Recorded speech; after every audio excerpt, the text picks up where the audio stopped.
네, 여러분 한 주간 잘 보내셨습니까? 네, 저도 이제 다음 주면 개강이에요. 어떻게 보면은 이제 방학 동안에 여러 이제 스케줄들이 있었는데 우리 청주 주님의 교회에서 이렇게 여러분 교사들 만나서 세미나를 하는 것이 저의 방학 마지막 이제 스케줄이고요. 네, 다음 주면 이제 개강을 하게 됩니다. 이제 이렇게 귀한 우리 청주 주님의 교회 정말 보배 같은 우리 선생님들과 이렇게 방학 마무리를 하게 되어서 정말 기쁘고 감사한 마음으로 이 자리에 달려왔습니다. 여러분 어떤 마음으로 오셨나요? 기대하는 마음으로 오셨어요? 네, 감사합니다. 우리 선생님들께서 보여주신 하나님을 향한 또 영혼들을 향한 열정과 이 마음과 사랑을 정말 저도 마음 깊이 느끼고 깨닫고요. 이 마음으로 또 학교에 돌아가서 우리 전사님들과 함께 치열하게 여러분들이 주신 그 질문들을 안고 돌아가서 연구하고 또 가르치도록 하겠습니다. 자, 이제 오늘 두 번째 시간이죠. 혹시 지난주에 우리 나누었던 내용들 기억나십니까? 퀴즈를 한번 봐볼까요? 네. 두 가지 우리 시대의 특징 두 가지를 제가 말씀드렸던 거 기억나시죠? 첫 번째 뭐라고 했습니까? 자아 팽창의 시대다, 그죠? 자아 팽창의 시대다. 두 번째 우리 강영한 교수님이 얘기하셨던 포스트 트루스 시대다. 기억나시죠? 그죠? 오늘날 우리 시대가 이렇게 자아팽창 시대, 나밖에 알지 못하는, 그리고 포스트 트루스 시대, 진리가 존재하는 내 소견에 다 옳은 대로 보고 판단하고 살아가는 그런 자기중심적인 시대가 되어가고 있다라고 얘기했습니다. 이런 시대 가운데 우리가 기독교 교육의 제1원리 뭐라고 말씀드렸죠? 무슨 원리라고요? 안 나세요? 여경 지근의 원리. 감사합니다. 네, 여호와를 경외하는 것이 지식의 근본이다. 여경지근의 원리. 이 원리대로 우리가 다음 세대를 양육하고 키워야 한다고 이렇게 말씀드렸죠. 우리 아이들이 이 마음의 중심에 자아팽창, 자기가 중심에 있는 것이 아니라 정말 하나님을 자신의 왕으로 주인으로 모시고, 또 아이들이 그저 자기의 어떤 판단과 생각을 따라 살아가는 것이 아니라 그 포스트 트루스죠. 자기 소견에 옳은 대로 살아가는 것이 아니라 정말 하나님의 말씀과 뜻을 따라 살아가도록. 그래서 궁극적으로 우리 아이들이 자기 왕국을 세워서 자기 욕심을 이루는 것이 아니라 누구의 나라요? 하나님 나라, 그죠? 하나님 나라를 세워서 하나님의 영광을 높이는 삶을 살도록 그렇게 우리가 가르쳐야 한다고 했죠. 자, 그렇다면 이 여호와를 경외하는 교육을 어떻게 해야 할 것인가, 그런 질문이 남죠. 오늘은 이러한 고민을 안고 함께 기독교 세계관에 대해서 살펴보려고 해요. 기독교 세계관, 즉 우리 기독교인들이 세상을 어떤 관점으로 보고 어떠한 삶을 살아가야 될지에 대한 이 고민을 안고 오늘 이렇게 기독교 세계관에 대해서 살펴보도록 하겠습니다. 먼저 여러분과 함께 몇 가지 리서치를 좀 보려고 해요. 첫 번째는 이런 리서치입니다. 퓨 리서치 센터라는 곳이 있어요. 미국의 퓨 리서치 센터라는 곳이 있는데 거기에서 지난 작년에 아주 의미 있는 전 세계를 떠들썩하게 했던 아주 한 조사가 나왔어요. 이 제목이 뭐냐면 What makes life meaningful? Views from 17 advanced economies. 그러니까 17개의 주요 선진국들 사람들한테 물은 거예요. 삶에서 뭐가 가치 있습니까? 삶에서 무엇이 가치가 있습니까? 17개의 주요 선진국 사람들한테 물은 거예요. 여기에 이제 몇 가지 우리가 볼만한 점들이 있는데, 우선 이 17개 선진국 나라들 중에 인생에 가장 의미 있는 것이 돈이라고 대답한 유일한 나라가 어디일까요? 아주 자랑스러운 우리 대한민국이었습니다. 네, 한국. 인생에서 무엇이 가치 있느냐라고 물었을 때 유일하게 한국이 돈이 가장 가치 있다라고 대답한 유일한 국가였습니다. 지난주에도 우리 살펴봤죠. 돈에 매몰된 우리의 사회, 우리 한국 사회. 정말 이렇게 통계로 나온 것이죠. 다른 나라들은 대부분 가정, 직업, 혹은 친구, 건강 이런 것들을 가치 있다고 복수로 답을 했어요. 나는 가정과 뭐 친구요, 뭐 나는 뭐 직업과 뭐 건강이요, 이렇게 복수로 대답한 반면에 한국은 무려 62%의 응답자들이 돈 하나가, 제가 드럼을 막 울리면서 하고 있어요. 네. 돈이 가장 가치가 있다라고 대답을 했습니다. 다른 나라들을 보면 가장 많은 국가들이 가족이라고 대답한 국가들이 제일 많았어요. 가족이다. 그런데 한국은 가족을 첫째로 꼽지 않은 세 개의 나라 중에 하나였고요. 이 세 개 국가 중에 스페인은 건강을 꼽았고, 대만은 사회를 꼽았습니다. 사회를, 전체 사회. 가족보다 중요한 가치로 꼽은 반면 한국은 아까 얘기했죠. 62%가 돈이라고 대답을 했습니다. 17개국 평균적으로는 1위가 가족이고 2위가 직업, 4위가 친구 관계, 이 우정, 친구 관계였는데 반면 한국에서는 직업과 친구 관계는 순위에도 들지 않아요. 순위에도 없어요. 직업과 친구 관계는 중요하지 않다는 거예요. 뭐가 중요하죠? 돈이 중요한 거지. 유일하게 신앙, 믿음이 가치 있다라고 대답한 국가가 있었어요. 신앙이 인생에 정말 가치 있다. 어디였을까요? 제일 위에 압도적으로 15% 어디죠? 유나이티드 스테이츠라고 써져 있죠. 미국이에요. 미국은 사람들 중에 15%가 신앙이 가치 있다, 제일 가치 있다라고 대답을 했다는 거예요. 대단하죠. 미국이 뭐 말도 많고 탈도 많지만 그래도 신앙이 있는 기독교 국가인 거예요. 그죠? 이렇게 신앙이 꼽았는데 한국은 어디 있습니까? 여러분, 한국은 어디 있죠? 제일 아래 0%의 재팬이 있어요. 재팬, 일본이. 그래도 우리나라 꼴찌는 안 했습니다. 그리고 그 바로 위에 한국이 있습니다. 1%만이 신앙이 인생에서 가치 있다라고 대답을 했다는 거예요. 1%만. 여러분, 이렇게 단지 뭐 하나의 조사이고 뭐 숫자이지만 전 굉장한 충격을 받았어요. 그래서 학생들하고도 이 내용을 얼마나 심각하게 얘기했는지 몰라요. 여러분 어떠세요? 전 굉장히 충격을 받았어요.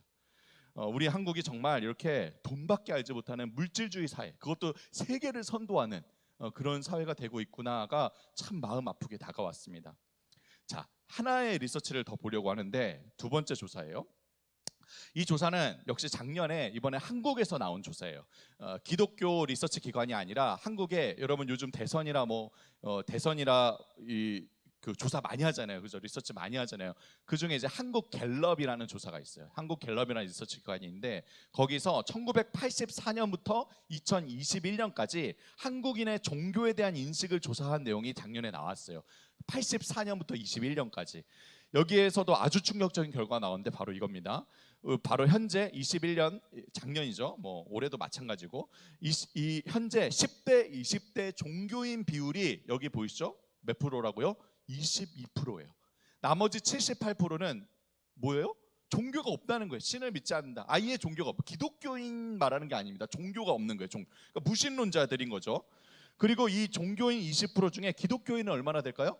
기독교인은 10% 내외예요. 10% 내외 정도 되겠죠. 그래서 여러분, 지난주에 제가 말씀드렸죠. 우리 중고등부 또 청년부 사역자들, 우리 부모님들 다 우리 청년들이 뭐라고 한다고요? 청소년들이? 전사님, 선생님, 엄마, 아빠, 이 학교에서 또 이 사회에서 예수님 믿는 사람이 저밖에 없어요. 그런 사회가 된 거예요. 네. 나밖에 없는, 대다수의 모든 사람들은 다 종교가 없는 무신론자인, 네. 그런 사회가 우리가 되고 있다는 거죠. 그런데 그래서 이제 물었어요. 왜 종교를 갖지 않느냐? 왜 종교를 믿지 않느냐? 왜 신을 믿지 않느냐 물어봤어요. 그랬더니 압도적으로 많은 64%가 뭐라고 대답을 했느냐? 뭐라고 답한 것 같으세요? 여기 나와 있잖아. 여기 나와 있죠. 뭐라고요? 관심이 없다. 관심이 없다. 관심이 없다는 거예요. 여러분, 미움보다 더 심각한 건 뭐라고요? 무관심.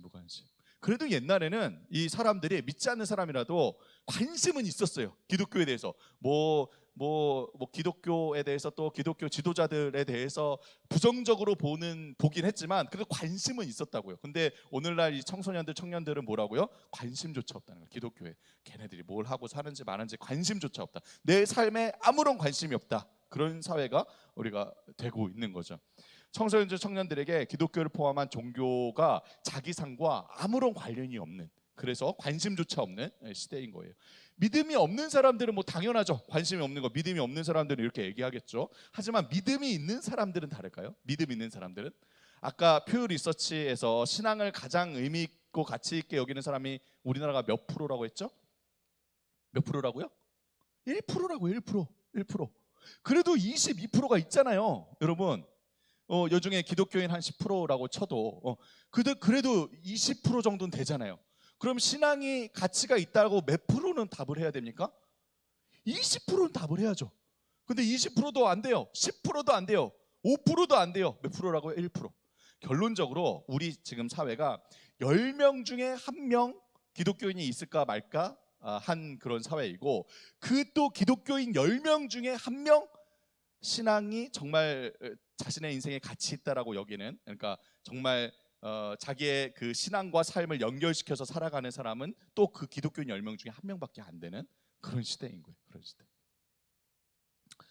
자, 여러분 이런 리서치 결과들을 통해서 우리는 다음 세대 교육, 우리가 아까 살펴봤던 여호와를 경외하는 교육을 위해서 반드시 필요한 한 가지가 있음을 보게 됩니다. 그게 뭐냐? 내가 믿는 바가 삶과는 아무런 관련이 없다고 여기는 신앙과 삶이 철저하게 분리되어 버린 이 시대에 가장 필요한 거 바로 오늘 우리가 다루고자 하는 성경적 세계관이에요. 기독교 세계관이에요. 성경을 그냥 내가 살아가는 상관은 아무런 상관이 없는 그저 몇몇 예배드리고 헌금하고 봉사하는 몇몇 종교적인 활동을 위해 필요한 지식으로서만 배우는 게 아니라는 것이죠. 정말 성경적으로 내가 이 세상을 살아가는 것이 어떤 의미인지, 기독교인이 이 세상 가운데 살아가는 삶은 어떤 삶인지, 우리가 일상 가운데 행하는 모든 일들이 믿음의 눈으로 볼 때 어떤 가치들을 지니는지 가르쳐주는 무엇일까요? 바로 성경적 세계관이에요. 기독교 세계관. 이 기독교 세계관이 반드시 필요한 우리 시대라는 거예요. 여러분 모두 기독교 세계관에 대한 말씀 좀 들어보셨나요? 혹시 들어보신 분 손 들어보시겠어요? 들어보신 못 들어보신 분들도 좀 있으신 것 같은데, 성경 말씀이 우리 신앙의 내용이고 교리나 신학이 우리가 믿는 바 이 신앙의 체계라면, 기독교 세계관은 우리가 이 믿는 신앙이 우리가 살아가는 일상의 모든 영역 속에서 우리의 생각과 말과 행동과 온 삶으로 드러나게 되는 우리 신앙의 표현이자 실제라고 볼 수 있어요. 실제라고 볼 수 있어요. 여러분 반드시 알아야 됩니다. 사실 오늘 짧은 시간 동안 이 기독교 세계관에 대해서 다 살펴보는 것이 사실 불가능하긴 해요. 제가 기독교 세계관이라는 주제로 우리 전사님들하고 같이 한 학기를 다루거든요. 한 학기 풀로 이렇게 다 가르치는데 오늘 짧은 시간 1시간 반 정도 안에 다 다루는 것은 사실 불가능합니다. 하지만 가장 핵심적이고 기본적인 내용을 중심으로 해서 한번 살펴보도록 할 거예요.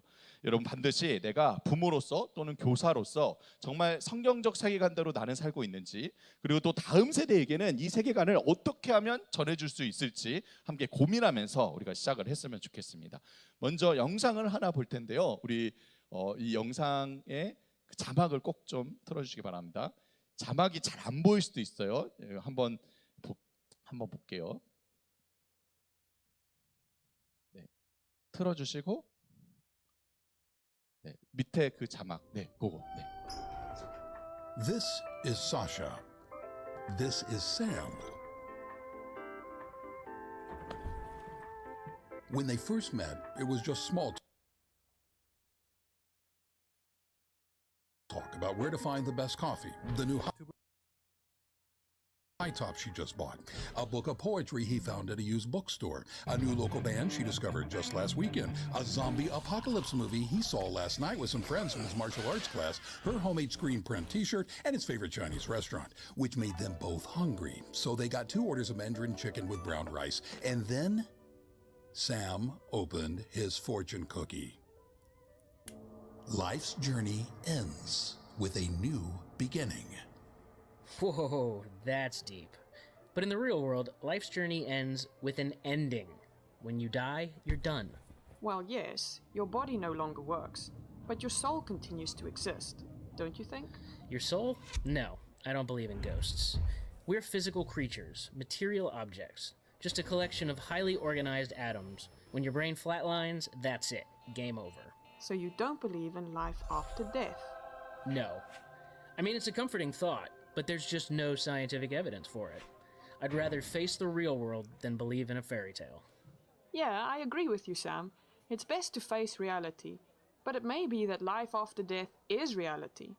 I mean, think about it. If life just ends at death, then everything we do or say comes to nothing. What meaning or purpose can our lives possibly have? Well, I guess my life has whatever meaning I choose to give it. I personally believe in truth, beauty, science, making the world a better place, saving the environment, freedom of speech, and, tolerance. Yes, that's all well and good. But what does all that matter if it ends in nothingness? What are your thoughts about God? Which God? There are millions of gods. The God that's in the Bible. It's been proven that the Bible is just a bunch of mythology written by ancient desert nomads. But if faith in God makes you feel good, I won't argue with that. But I personally prefer more of a rational, open-minded approach to life. Here's what I believe, Sasha. You shouldn't think anything is true unless it's been scientifically proven.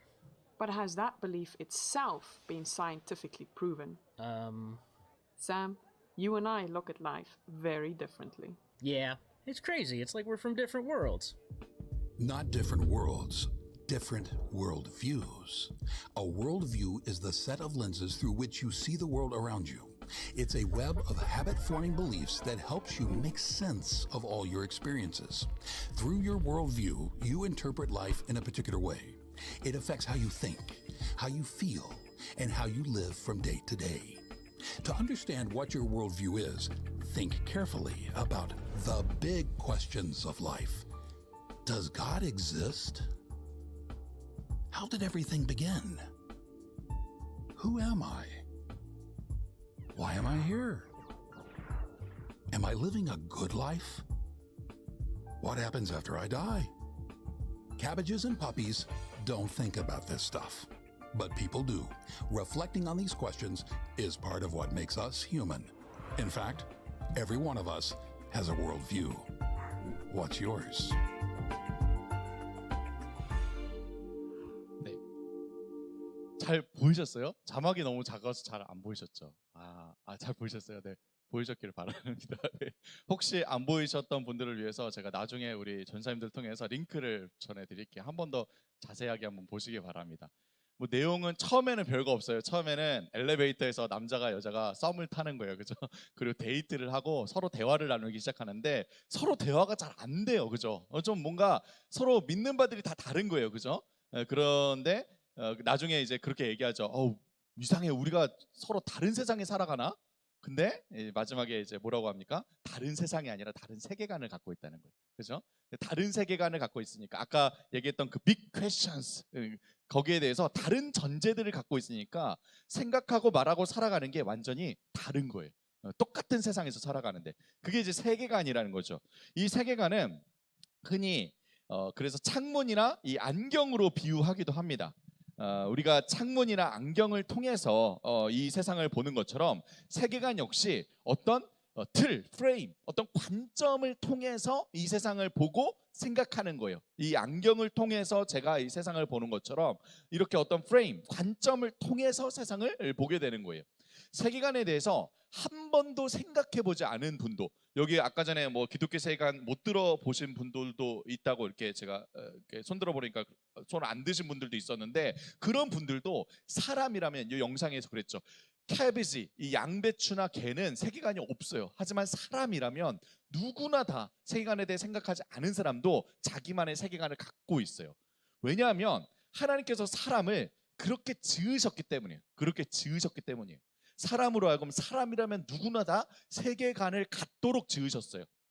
전도서 3장 11절에 보면 이런 말씀이 나옵니다. 우리 다 같이 한번 전도서 3장 11절 읽어볼까요? 시작. 하나님이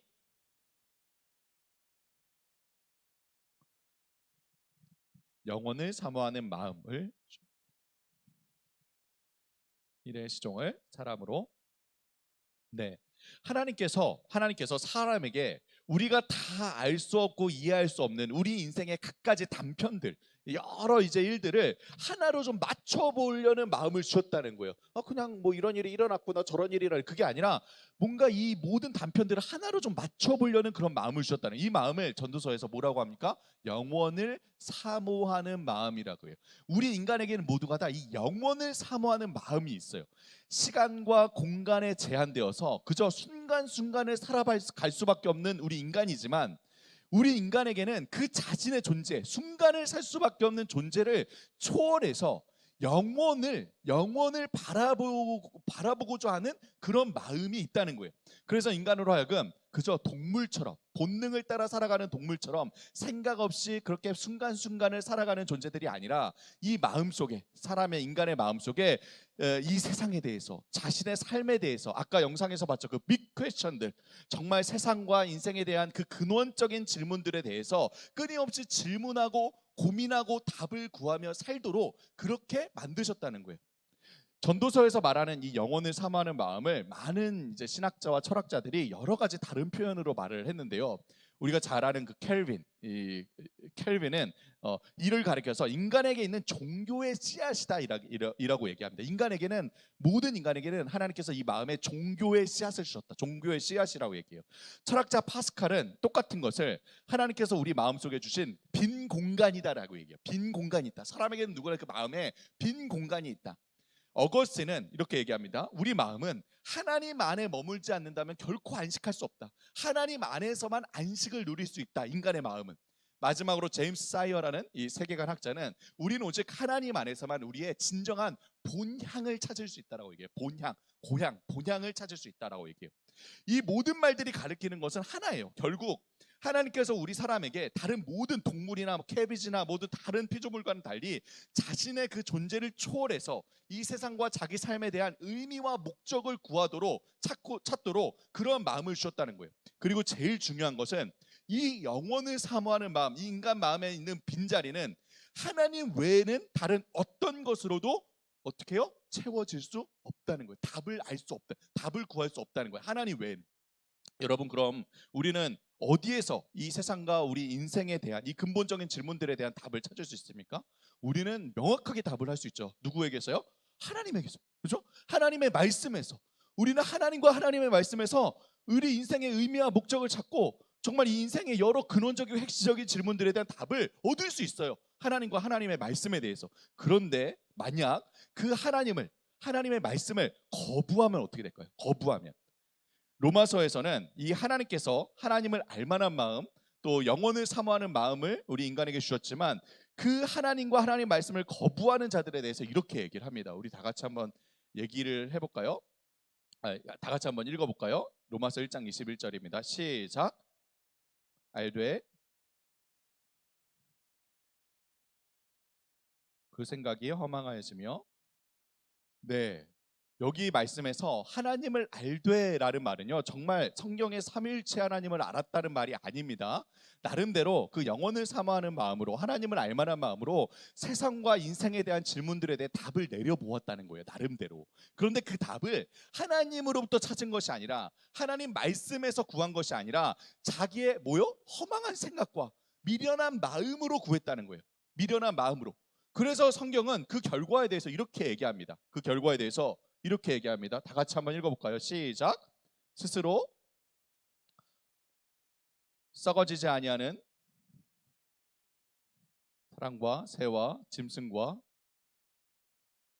우상으로 바꿨느니라. 네, 허망한 생각과 미련한 마음으로 어리석게도 하나님의 그 영광을 사람과 새와 짐승과 동물 모양의 우상으로 바꿨다는, 우상으로.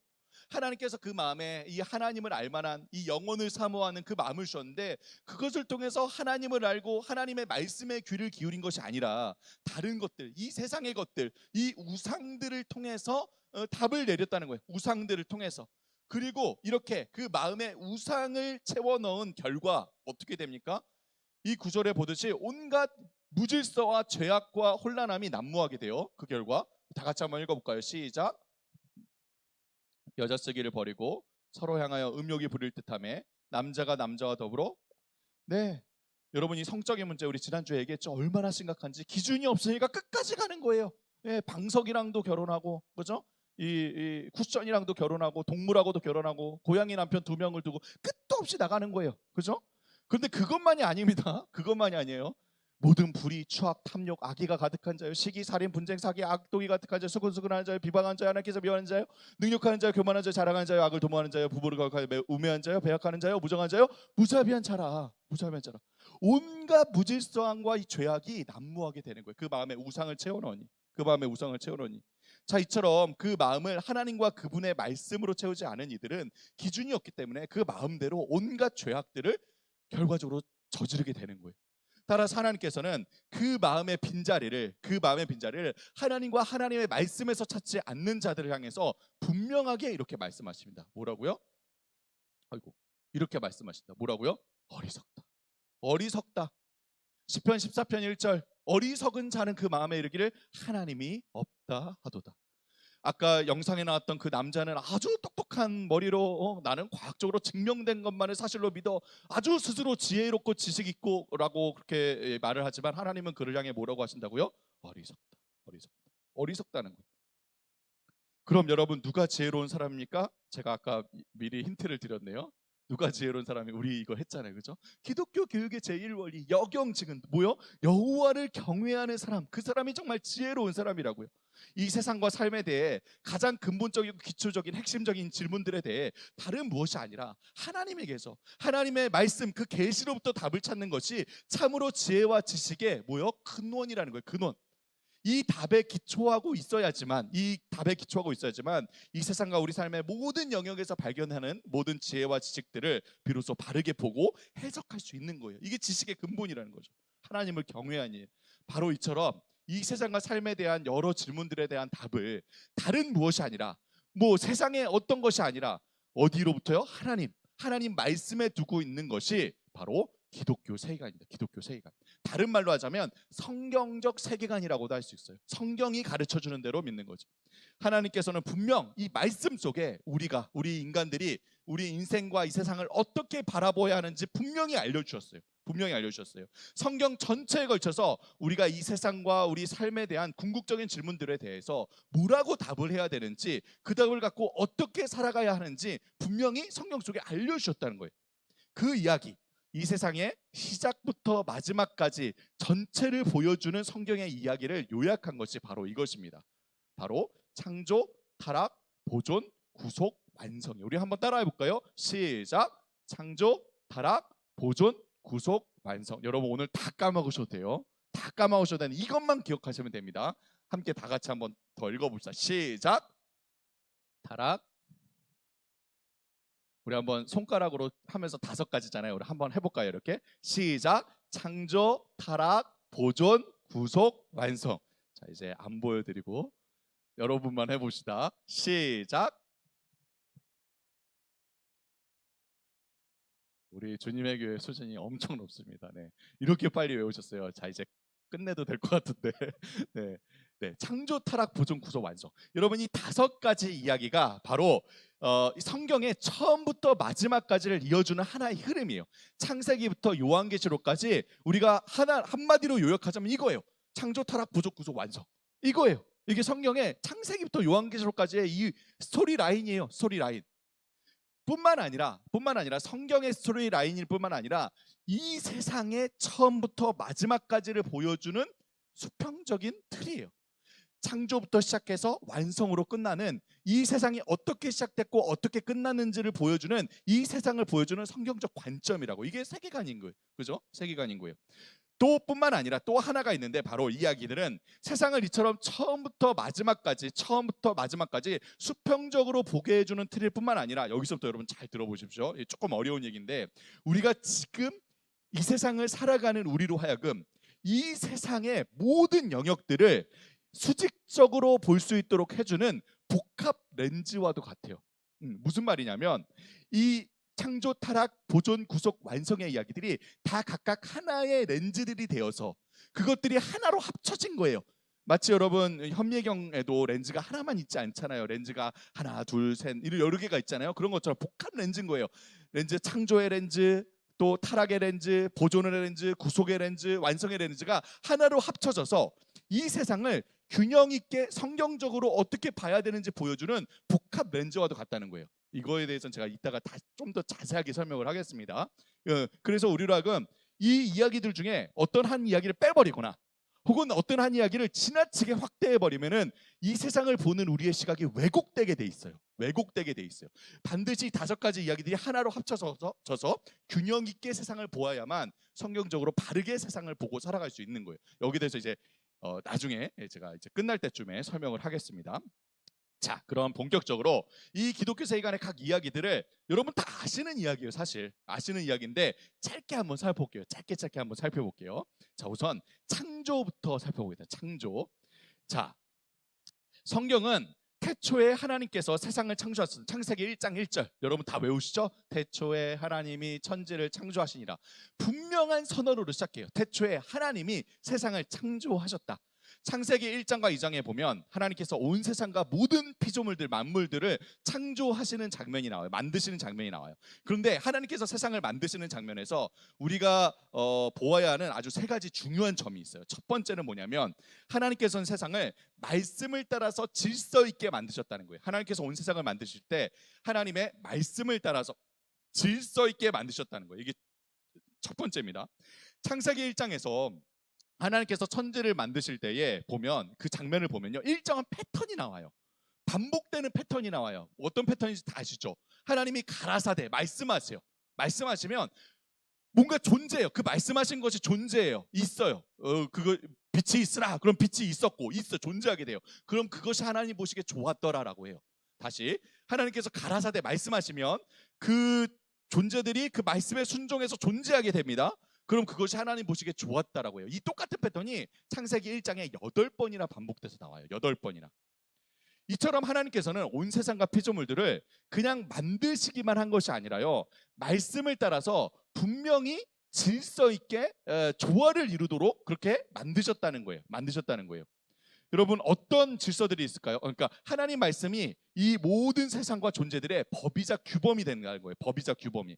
자, 그럼 어떤 질서들이 있을까요? 우리가 조금만 살펴봐도 이 세상에 수많은 질서들이 있어요.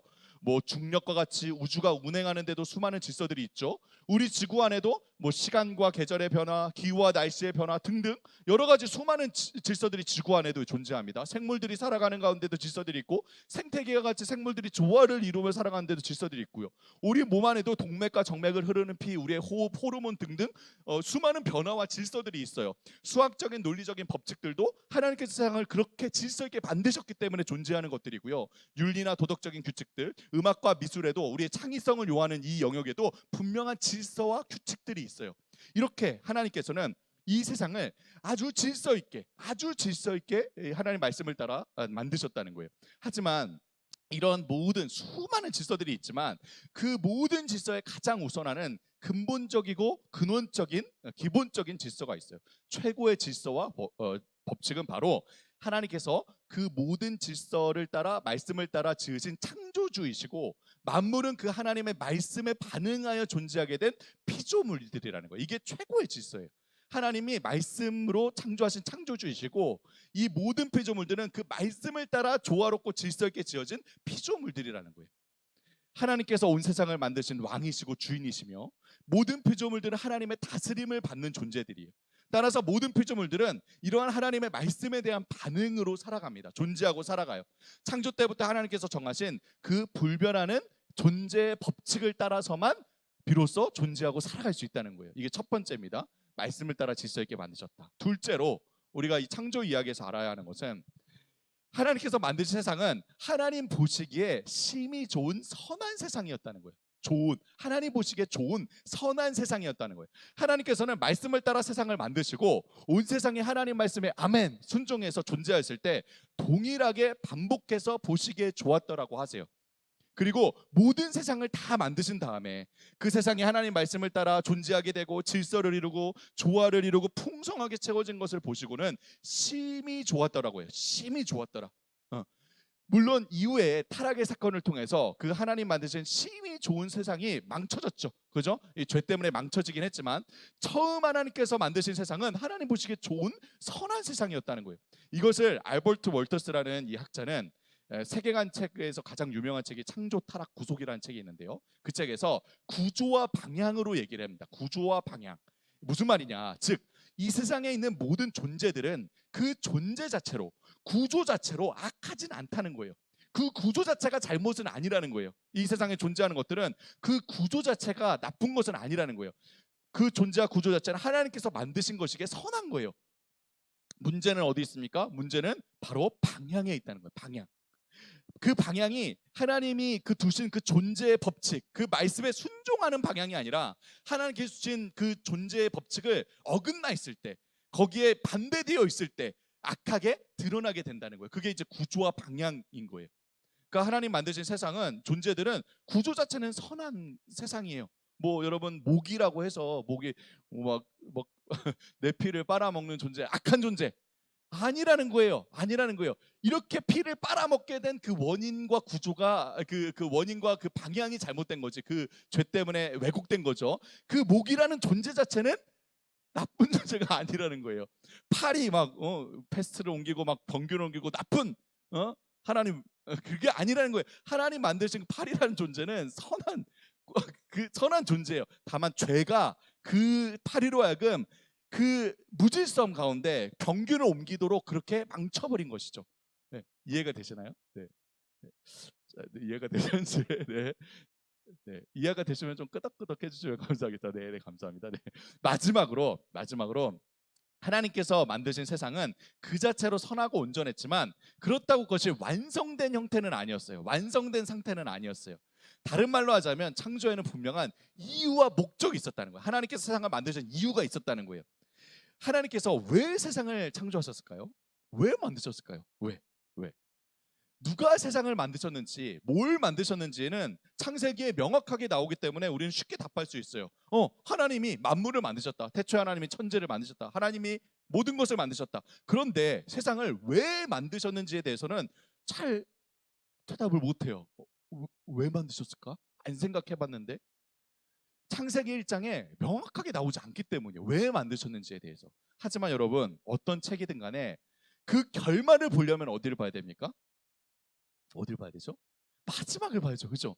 어떤 책을 읽다가 결과가 좀 궁금해. 그럼 마지막을 보잖아요. 그죠? 성경도 마찬가지예요. 성경도 하나님께서 창세기 1장, 그것도 가장 처음인 창세기 1장에 태초에 천지를 만물을 만드셨다고 하시는데 하나님께서 만드신 이 세상의 결국에 대해서 도대체 이 세상을 통해 뭘 이루고자 하셨는지에 대해서 왜 이 세상을 만드셨는지에 대해서 어디에 나올까요? 어디나 물론 성경의 중간중간에 나오지만 가장 분명하게는 어디에 나오겠습니까? 바로 마지막 책 어디예요? 요한계시록에 나와요. 그것도 요한계시록 가장 마지막 부분 21장 22장에 보면 이 세상의 결국에 대해서 나와요. 왜 세상을 만드셨는지에 대한 부분이 나오는 거죠. 여러분 요한계시록 21, 22장을 여러분 펴보시면요 정말 놀라운 장면이 나와요. 정말 흥미로운 장면이 나와요. 바로 창세기 1장과 너무나도 유사한 장면들이 나와요. 창세기에 나오는 강들이요 요한계시록 21, 22장에도 등장하고요. 창세기에 나오는 금은 보화에 대한 말씀이 요한계시록에 나와요. 창세기에 나왔던 생명나무가 요한계시록에도 동일하게 나와요. 지금 자세하게 다 얘기할 수는 없지만 우리가 특히 원어인 히브리어 헬라어로 살펴보면요 창세기 1, 2장과 요한계시록 21, 22장이 너무나도 유사하다는 것을 알 수 있어요. 여러분 마치 여러분 혹시 데칼코마니라고 다 아시죠? 우리 유치원 때 다 해봤잖아요. 그죠? 한쪽에 그림 그리고 반으로 접어서 피면 다른 쪽에 그림이 그대로 그려지는 마치 요한계시록과 창세기가 데칼코마니 같아요. 창세기 1, 2장과 요한계시록 21장이 22장이 너무나도 유사하다는 거예요. 그런데 너무나도 유사한 이 두 부분에 결정적인 차이가 있어요. 결정적인 차이가 무엇일까요? 무슨 차이가 있을까요? 바로 창세기에서 묘사하는 곳은 어디입니까? 창세기에서 묘사하는 곳 바로 에덴 동산이에요. 에덴 동산. 창세기에서 묘사하는 곳은 자연의 모습을 하나님 만드신 그 자연 그대로를 보여주고 있는 동산의 형태 에덴 동산이에요. 하지만 요한계시록에서 묘사하는 곳은 어디입니까? 창세기 에덴 동산을 묘사하는 바가 너무나도 흡사하지만 요한계시록이 묘사하는 곳은 어디예요? 문화와 사회를 이루고 있는 새 예루살렘 즉 성이자 도시이자 나라예요. 성이자 도시이자 나라예요. 성경의 첫 부분과 마지막이 너무나도 흡사한 묘사를 하는데 한 부분 창세기에서 묘사하는 곳은 동산이고 요한계시록에 묘사하는 곳은 나라라는 거예요. 나라. 그럼 하나님께서 이 세상, 온 세상을 만드시고 결국 이 세상을 통해 이루려고 하셨던 것은 무엇입니까? 뭐예요? 네? 뭐예요? 저 혼자 얘기하고 있는 거 아니죠, 여러분? 뭡니까? 나라예요, 나라. 나라. 근데 무슨 나라? 하나님 나라예요. 하나님 나라. 네. 뭘 이루려고 하신 거예요? 하나님 나라를 이루려고 하신 거예요. 왜 세상을 만드셨습니까? 하나님 나라를 세우기 위해 세상을 만드신 거예요. 하나님 나라를 세우기 위해. 요한계시록에는 새 네. 제가 너무 흥분했어요, 여러분. 네. 죄송합니다. 잠시만요.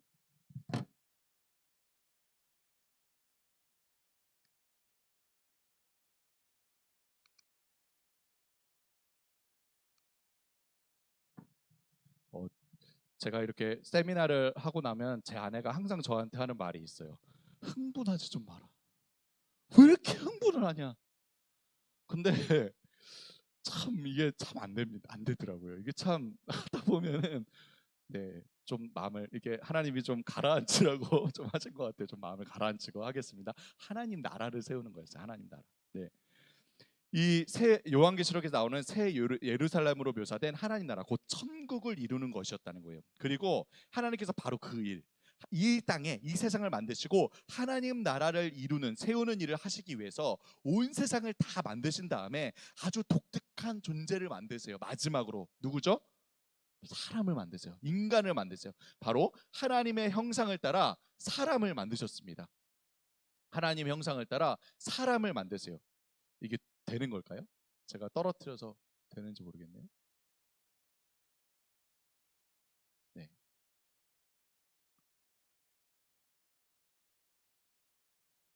잠시만요.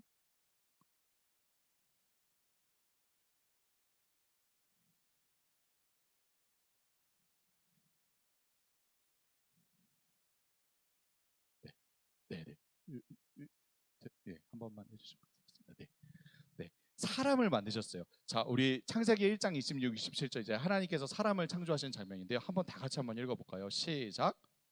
하나님이 이르시되 우리의 형상을 따라 우리의 모양대로 우리가 사람을 만들고 그들로 바다의 물고기와 하늘의 새와 가축과 온 땅과 땅에 기는 모든 것을 다스리게 하자 하시고 하나님이 자기 형상 곧 하나님의 형상대로 사람을 창조하시되 남자와 여자를 창조하시고 하나님께서 하나님의 형상을 따라서 사람이라는 존재를 만드셨다라고 해요.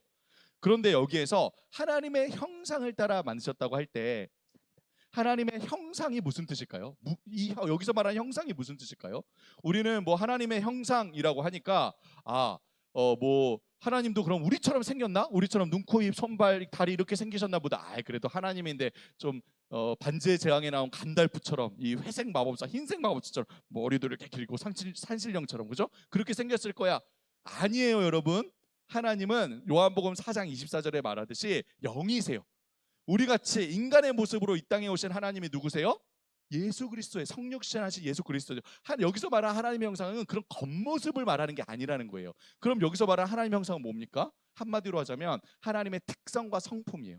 하나님께서 인간을 만드실 때 물론 여러분 모든 피조물에는 하나님의 특성이 담겨 있어요. 하나님의 광대하심, 하나님의 아름다움, 정교하심 이런 모든 것들이 세상에 반영돼 있어요. 왜? 하나님 만드셨으니까. 근데 사람은 하나님께서 더 정말 하나님의 특별한 특성과 성품을 담아서 만드셨다는 거예요. 그게 뭘까요? 어떤 특성일까요? 여기 나오죠. 바로 인간의 우리가 인격이라고 하죠. 인격. 사람만이 가지고 있는 특징 뭐라고 합니까? 인간의 지성, 감성, 의지라고 해요. 이 인격이라고 하잖아요. 우리가 수격이라고 안 하죠. 동물들은 이런 특징이 없어요. 동물도 물론 지능이 있고 감정이 있고 행동을 하지만 동물들의 지능, 감정, 행동들은 모두 본능에 매여 있는 것들이에요. 본능에 매여 있는. 인간은 본능에 매여 있지 않아요. 인간의 지성과 인간의 감성과 인간의 의지는 자유롭죠. 그죠? 그러니까 이 동물들과는 차원이 다르다는 거예요. 그 외에도 인간의 뭐 도덕성, 인간의 창의성, 또 인간의 하나님 형상이기 때문에 가지고 있는 영성 이런 모든 것들이 하나님의 특성들이에요. 여러분 돼지가 기도하는 거 보셨어요? 돼지는 기도하지 않아요. 그죠? 돼지는 영성이 없어. 사람만이 종교의 씨앗을 가진 존재들이에요. 또 여러분 뭐 개미가 안테나로 막 이렇게 놀랍게 커뮤니케이션을 하잖아요. 근데 어느 날 개미가 야 우리 이렇게 하지 말고 인간들처럼 스마트폰을 좀 만들어서 우리도 이걸로 해보자. 맨날 더듬이 비비지 말고. 여러분 그렇게 개미가 개발할 수 있을까요? 스마트폰을? 아니에요. 개미는 평생 가도 더듬이로 커뮤니케이션 하는 거예요. 왜? 그게 본능이기 때문에. 그게 놀라운 어떤 하나님이 두신 놀라운 어떤 진리들을 담고 있지만 어떤 놀라운 구조들을 담고 있지만 그렇게 하는 거예요. 평생. 인간만이 창의성을 갖고 있기 때문에 계속해서 발전해 나가요. 인간만이. 그러니까 이게 다 하나님의 특성이라는 거죠. 그 외에도 사랑, 긍휼, 자비, 인애 이런 것들이 다 하나님의 성품들, 우리 인간에게 두신 하나님의 형상이에요.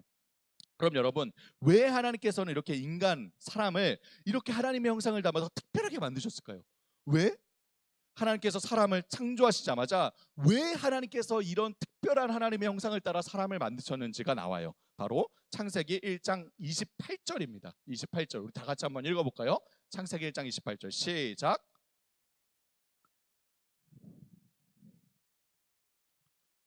번성하여 땅에 충만하라. 땅을 정복하라.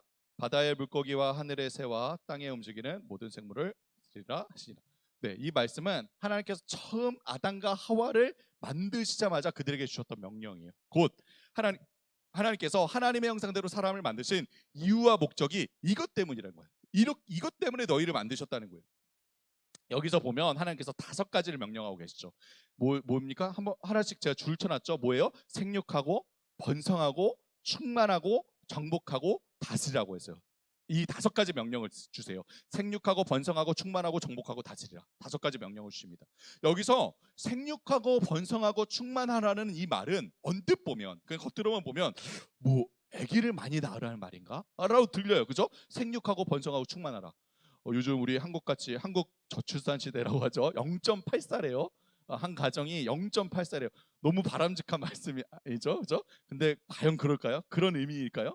또 여기 여러분 땅을 정복하라는 말은 뭐 땅을 정복하라, 뭐 땅을 잘 일구어서 농사를 잘 지라는 말인가? 그렇게 들려요. 또 모든 생물들을 잘 다스리라는 말도 뭐 양식과 목축을 잘 하라는 말인가? 이렇게 들려요. 하지만 여러분 이 말씀은 단지 아이를 많이 낳고 또 농사와 목축을 잘하라는 의미만이 아니에요. 물론 그것들이 포함되어 있지만 그것만이 아니에요. 이 말씀은 하나님께서 만드신 이 모든 세상 전부를 포함하는 말씀이에요. 곧 하나님께서 그들에게 주신 하나님의 형상, 지, 정, 의, 도덕성, 영성, 창의성, 또 하나님의 성품들을 통해서, 이 하나님의 형상들을 통해서 하나님께서 만드신 모든 것들을 어떻게 해요? 발견하고 발견해가고 확장시켜가고 개발하고 발전시키고 잘 관리하라는 의미예요. 잘 관리해라. 생육하고 번성하고 충만하라고 한 것이 단지 아기를 많이 낳아라, 아이를 많이 낳아라 라는 그런 의미만이 아니라 아직 이 땅에 발견되지 않은 것들을 잘 발견하고 확장시켜 가라는 거예요.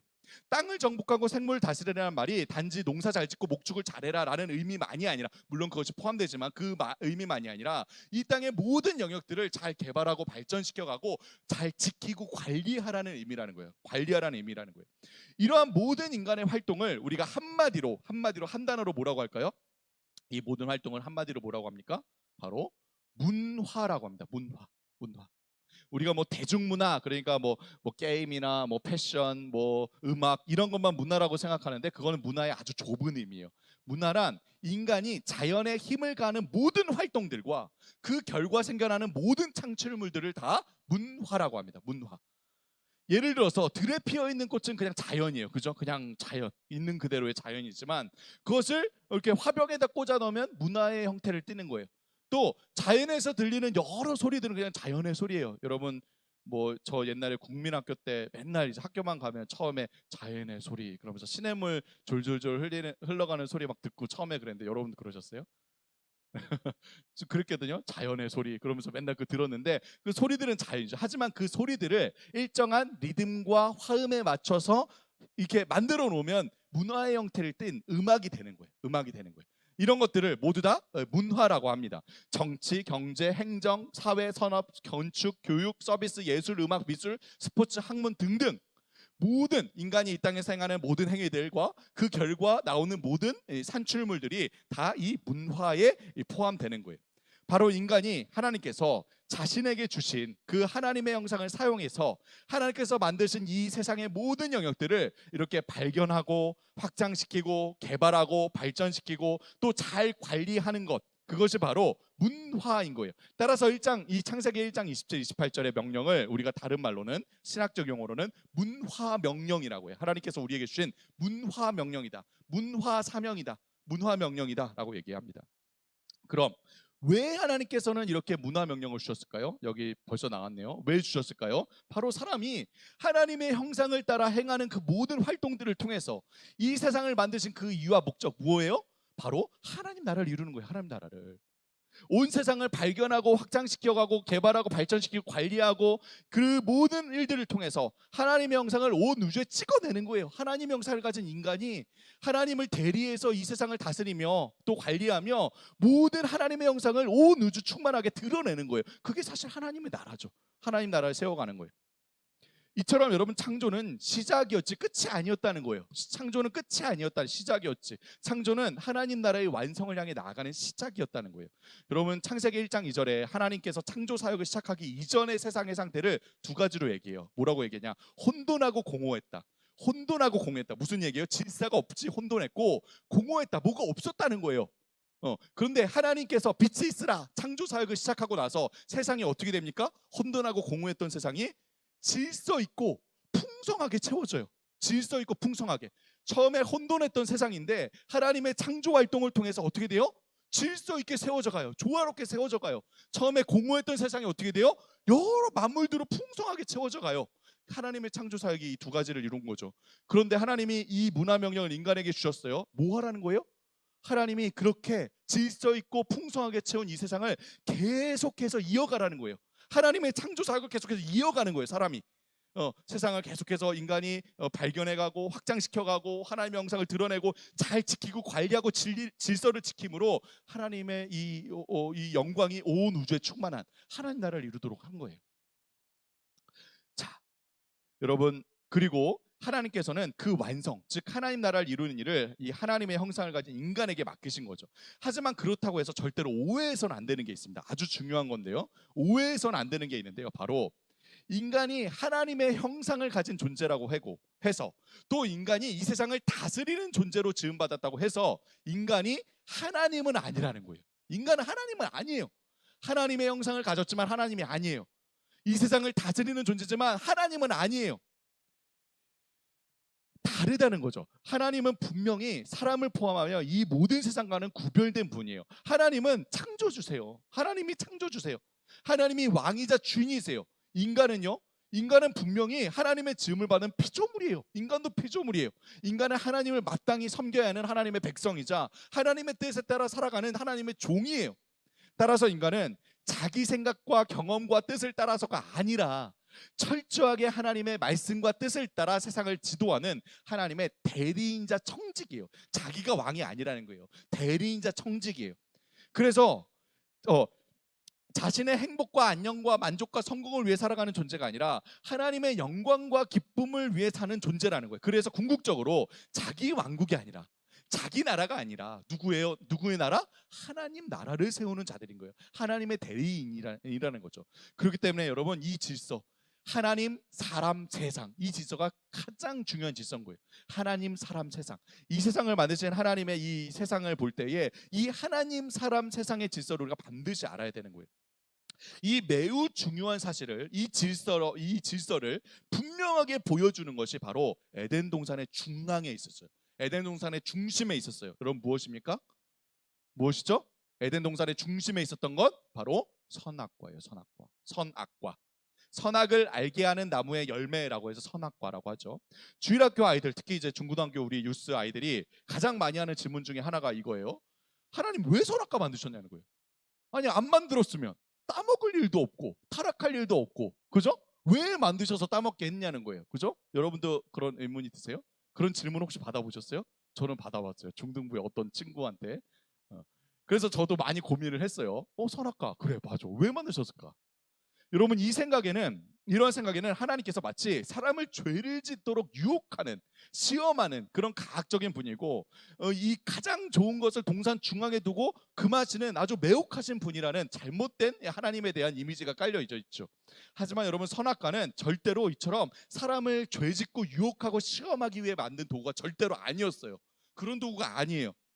선악과는 선과 악을 알게 하는 나무의 열매라고 해서 줄여서 선악과라고 하죠. 근데 원어를 보면 이 말은 정말 이 열매를 먹으면 선과 악을 알게 된다는 그런 의미보다는 원어를 보면 영어가 더 정확해요. The tree of knowledge of good and evil이라고 해요. 그러니까 선과 악의 지식의 나무라는 의미예요. 선과 악의 지식의 나무.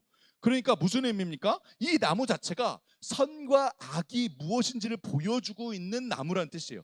선과 악이 무엇인지를 나타내주고 있는 나무라는 뜻이에요. 여러분, 그러면 이 선악과가 무엇을 선으로, 무엇을 악으로 보여주고 있습니까? 무엇을 선으로, 무엇을 악으로 보여주고 있을까요? 바로 이거예요.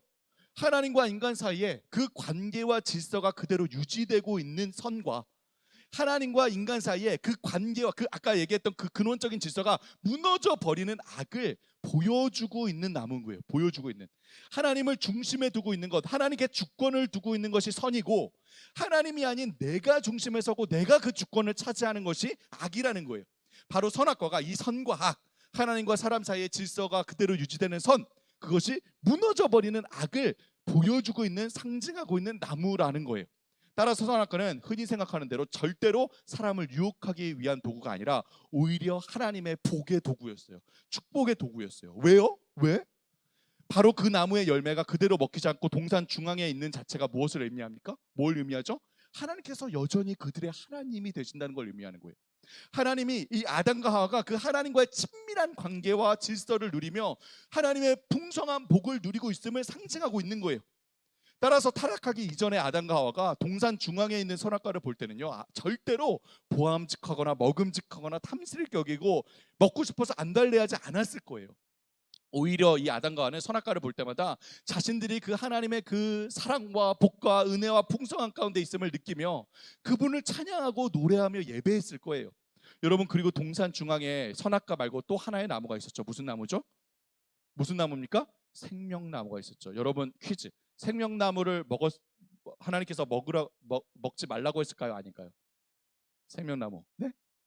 생명나무. 선악과는 먹지 말라고 했죠, 분명히. 생명나무는 먹으라고 했어요? 먹지 말라고 했어요? 먹으라고 했어요. 먹으라고 했어요. 무슨 의미입니까? 그 선악과를 보면서 정말 그들이 하나님 안에 있음을 충만하게 누리며 기뻐하면서 하나님의 그 생명나무, 생명의 근원이신 하나님을 누리고 기뻐했다는 거예요. 예, 생명의 근원이신 하나님을 누리고 있었다는 거죠. 이 아담과 하와가. 자, 그런데 여러분, 그 복된 상태가 그대로 이어지지 않았죠. 누가 찾아옵니까? 누가 찾아오죠? 뱀이 찾아옵니다. 사탄이 찾아와요. 그리고 뭐라고 해요? 뭐라고 유혹해요? 이 선악과 한번 잡숴봐. 그럼 어떻게 된다고 합니까? 하나님처럼 된다고 그래요. 하나님처럼 된다. 여러분, 이 사탄의 이 말은요, 정말 교묘한 거짓말이에요. 교묘한 거짓말. 아담과 하와는 이 말을 듣고 하나님과 같은 그런 영광과 그런 능력을 나도 갖게 될까라고 생각했을지 몰라요. 자신들이 하나님의 형상을 가진 존재로 지음 받았지만 그럼에도 가지지 못한 하나님의 영광과 능력을 그럼 이 열매를 먹으면 가지게 될까라고 생각했을지 몰라요. 하지만 사탄의 말은 그런 의미가 아니었어요. 사탄의 말은 무슨 의미였습니까? 사탄이 하나님과 같아질 거라고 하는 말은 곧 이런 말이에요. 그들 자신의 하나님이 된다. 너희가 너희 자신의 하나님이 될 거야. 그들의 주권이 하나님이 아닌 그들 자신에게 있게 될 거라는 그런 의미였다는, 아주 교묘한 거짓말이죠. 그죠? 아주 교묘한. 그래서 결국 아담과 하와가 어떻게 해요? 먹어버리고 말죠. 여러분, 결국 아담과 하와가 무슨 잘못을 저지른 겁니까? 무슨 짓을 저지른 거죠? 하나님과 사람 사이에 있었던 그 분명한 차이를 넘어서 버린 거예요. 하나님과 사람 사이의 그 질서를 완전히 무너뜨려 버린 거예요. 하나님과 사람 사이에는 그 풍성하고 아름다웠던 관계를 완전히 망쳐버린 거예요. 창조주신 하나님, 주인이신 하나님 대신에 내가 하나님이 되고 내가 주인이 되고 내가 왕이 되고자 한 거예요. 그래서 하나님 뜻이 아니라 내 뜻대로, 내가 보기에 옳은 대로 나 자신을 위해 살아가고자 한 거예요. 여러분, 이게 뭘까요? 이게 바로 죄예요. 이게 죄입니다. 죄의 핵심이에요. 여러분, 죄가 뭐라고 생각하세요? 죄. 뭐 거짓말, 도둑질, 욕하는 거, 미워하는 거, 뭐 살인, 분쟁, 폭행, 이런 것들, 뭐 나쁜 생각, 나쁜 말, 나쁜 행동, 모두 다 죄이죠. 죄. 하지만 정확하게 얘기한다면 이런 나쁜 말, 나쁜 생각, 나쁜 행동은 죄 자체라기보다는 죄의 열매이자 결과예요. 죄가 낳은 열매이자 결과예요. 죄의 근본은 우리가 이 선악과 사건, 즉 처음 죄가 어떻게 세상에 들어왔는지 이 사건을 통해서 알 수 있듯이 철저하게 하나님과의 관계에서 나오는 거예요. 관계. 무엇입니까? 죄의 근본은 바로 마음의 중심에 하나님이 아닌 다른 것, 궁극적으로는 자기 자신을 두는 거예요. 이게 죄의 핵심이에요. 주권을 하나님이 아닌 자기 자신이 차지해 버리는 거예요. 하나님이 주인이자 왕이자 하나님이 아니라 내가 주인이자 왕이자 하나님이 되는 거예요. 하나님의 말씀과 뜻을 따르는 것이 아니라 내 경험과 생각과 판단을 따르는 거예요. 하나님의 영광과 하나님의 기쁨을 위해 사는 것이 아니라 나의 나라, 나의 성공, 나의 행복과 안녕과 평안을 위해 살아가는 거예요. 그래서 내 왕국을 세우는 거예요. 이게 죄의 근본이에요. 이처럼 죄의 근본은요, 그 중심을 하나님이 아닌 자기 자신에게 두는 거라는 거예요. 그렇기 때문에 하나님께서, 이거 넘어가겠습니다. 그렇기 때문에 하나님께서 구약 성경에서 모든 죄들을 다 지적하시지만, 하나님께서 여러 이스라엘 백성의 여러 죄들을 지적하시지만 가장 하나님께서 미워하시는, 계속해서 반복해서 얘기하시는 핵심적인 죄가 있어요. 그 죄가 뭡니까? 구약에 나오는 죄? 우상숭배예요. 우상숭배. 왜? 그것이 죄의 근본이거든요. 마음에 하나님이 아닌 다른 것을 두는 것. 궁극적으로는 자기 자신을 두는 것. 우상을 왜 섬겨요? 여러분 우상을 왜 섬겨요? 결국엔 나 때문에 섬기는 거예요. 우상에게 빌고 빌어서 내가 복 받으려고, 우상에게 빌고 빌어서 화를 면하려고. 결국엔 누구 때문에 우상 섬기는 거예요? 나 때문에 섬기는 거예요. 우상 숭배가 근원적인 악이라는 거예요. 신약에 와서는 조금 달라지죠. 신약에 와서는 죄의 근원을 뭐라고 얘기합니까? 바로 인간의 마음의 욕심이라고 얘기해요. 욕심. 이게 죄의 근원이라는 거예요. 이게 죄의 근원이라는 거예요. 하나님께 주신 그 영혼을 사모하는 마음에 하나님이 아닌 다른 것, 다른 피조물들, 궁극적으로는 자기 자신을 채우는 거예요. 여러분 우리 시대가 그렇죠. 자아팽창의 시대, 그죠? 포스트 트루스 시대, 예? 그런 거예요. 예, 그죠? 이 죄가 지금도 퍼져 나가고 있는 거죠. 지금도 계속해서. 그래서 이제 신약의 야고보서 1장 15절에 욕심이 잉태한 즉 몰려나요 죄를 낳고, 죄가 장성한 즉 사망을 낳는다라고 얘기를 하는 거죠. 여러분 이처럼 타락한 인간은요 더 이상 하나님께서 만드신 세상에서 행하는 그들의 모든 활동과 일을 통해서 하나님 나라를 세울 수 없게 되었어요. 하나님 나라를 세울 수 없게 되었어요. 그리고 그들이 행하는 모든 일들을 통해서 이 타락의 영향이, 인간의 마음에서 시작된 이 죄의 영향이, 타락의 영향이 이 온 우주 깊숙이 침투해 들어가기 시작했어요. 인간의 타락이 만물에 영향을 끼치기 시작한 거예요. 인간이 행하는 모든 일들, 즉 문화도, 인간이 모여서 이루는 모든 공동체, 즉 사회도, 인간이 다스리는 이 모든 만물도 다 죄로 물들여 갔어요. 이를 가리켜서 뭐라고 하냐? 죄와 타락의 우주적 영향이라고 해요. 우주적 영향. 죄와 타락의 우주적 영향. 바울은 이처럼 온 세상에 스며들어간 죄의 영향에 대해서 이렇게 얘기합니다. 우리 다 같이 한번 읽어볼까요? 시작. 피조물이 허무한데 굴복하는 것은 자기 뜻이 아니오 오직 굴복하게 하시는 이로 말미암이니라.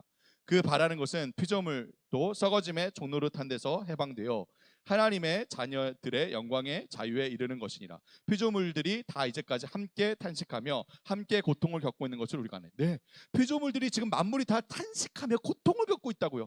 인간에게서 시작된 죄가 인간의 인격과 삶을 더럽히고 파괴한 것뿐만이 아니라 나아가서 인간이 행하는 모든 활동을 통해서 온 피조물에 영향을 미친 거예요.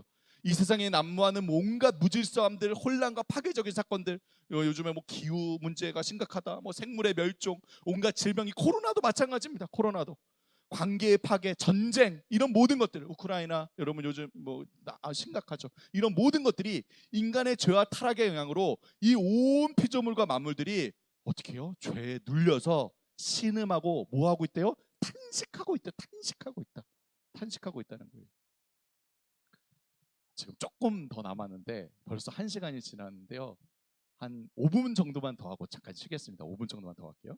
하지만 여러분 그렇다고 인간의 타락과 이로 인한 전 우주적인 죄의 오염으로 인해서요 이 세상이 완전히 끝나버리지 않았어요. 이 세상이 완전히 끝나버리지 않았습니다. 죄가 모든 인류와 그 삶을, 인류의 삶을 고통과 절망으로 몰아넣었고 온 세계를 무질서함과 혼란함으로 파괴시켰지만 그렇다고 세상이 끝나버리지 않았어요. 왜일까요? 왜 이렇게 끝나지 않았을까요? 바로 하나님께서 세상을 어떻게 해요?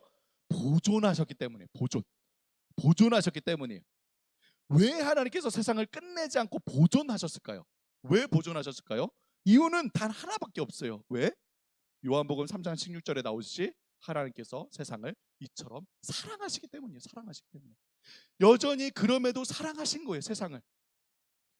하나님께서는 죄로 얼룩진 세상이지만 여전히 세상을 사랑하셨다고요. 하나님께서는 세상을 사랑하시기에 인간이 타락하였고 온 세상이 죄로 물들었지만 그렇다고 해서 하나님께서 만드시고 붙드시고 다스리신 세상을 놓아버리지 않으신 거예요. 여러분 아까 얘기했죠. 하나님께서 말씀으로 세상을 만드셨다고요. 그리고 말씀으로 붙들고 계시는 거예요. 하나님이 세상을. 그럼 하나님이 세상을 놓아버리시고 말씀으로 만드시고 말씀으로 붙들고 계시는 세상을 놓아버리시면 어떻게 됩니까? 어떻게 되죠? 세상 그걸로 끝이에요. 예를 들어서 중력이라는 질서 하나님께서 만드신 거죠. 그 중력 하나만 없어지면 우리는 다 어떻게 돼요? 안녕히 계세요 여러분 하고 안드로메다로 날아가는 거예요. 예. 하나님이 만드신 그 질서를 말씀으로 만드신 질서를 모아버리면 끝나는 거예요 세상은. 근데 하나님이 끝내지 않으셨다고요. 왜요? 사랑하시기 때문에. 사랑하시기 때문에. 그러니까 여러분 우리가 찬양으로 고백하지 않습니까? 뭐라고 고백하죠? 은혜 아니면 살아갈 수가 없네. 또 뭐라고요? 호흡마저도 다 주의 것이니. 우리의 호흡도, 우리가 호흡하며 살아가는 자체가 하나님의 은혜이자 사랑인 거예요. 여러분 믿으십니까? 하지만 하나님의 사랑과는요 거기서 그치지 않았어요. 그걸로 끝나지 않았어요. 더 나아가서 하나님께서는 세상을 이 죄로부터 구원하시기 위한 계획을 실행하세요.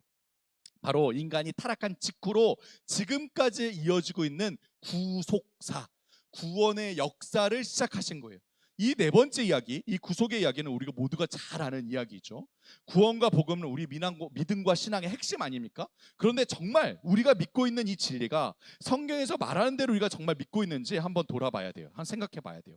성경에서 말하는 복음, 이 구원의 이야기, 구속의 이야기를 제대로 우리가 이해하기 위해서는요, 반드시 우리가 처음 살펴봤던 창조, 타락, 보존의 이야기 다음에 이어지는 이 구원의 이야기로 봐야 돼요. 그러니까 그 전 이야기들과 함께 봐야 된다는 거죠.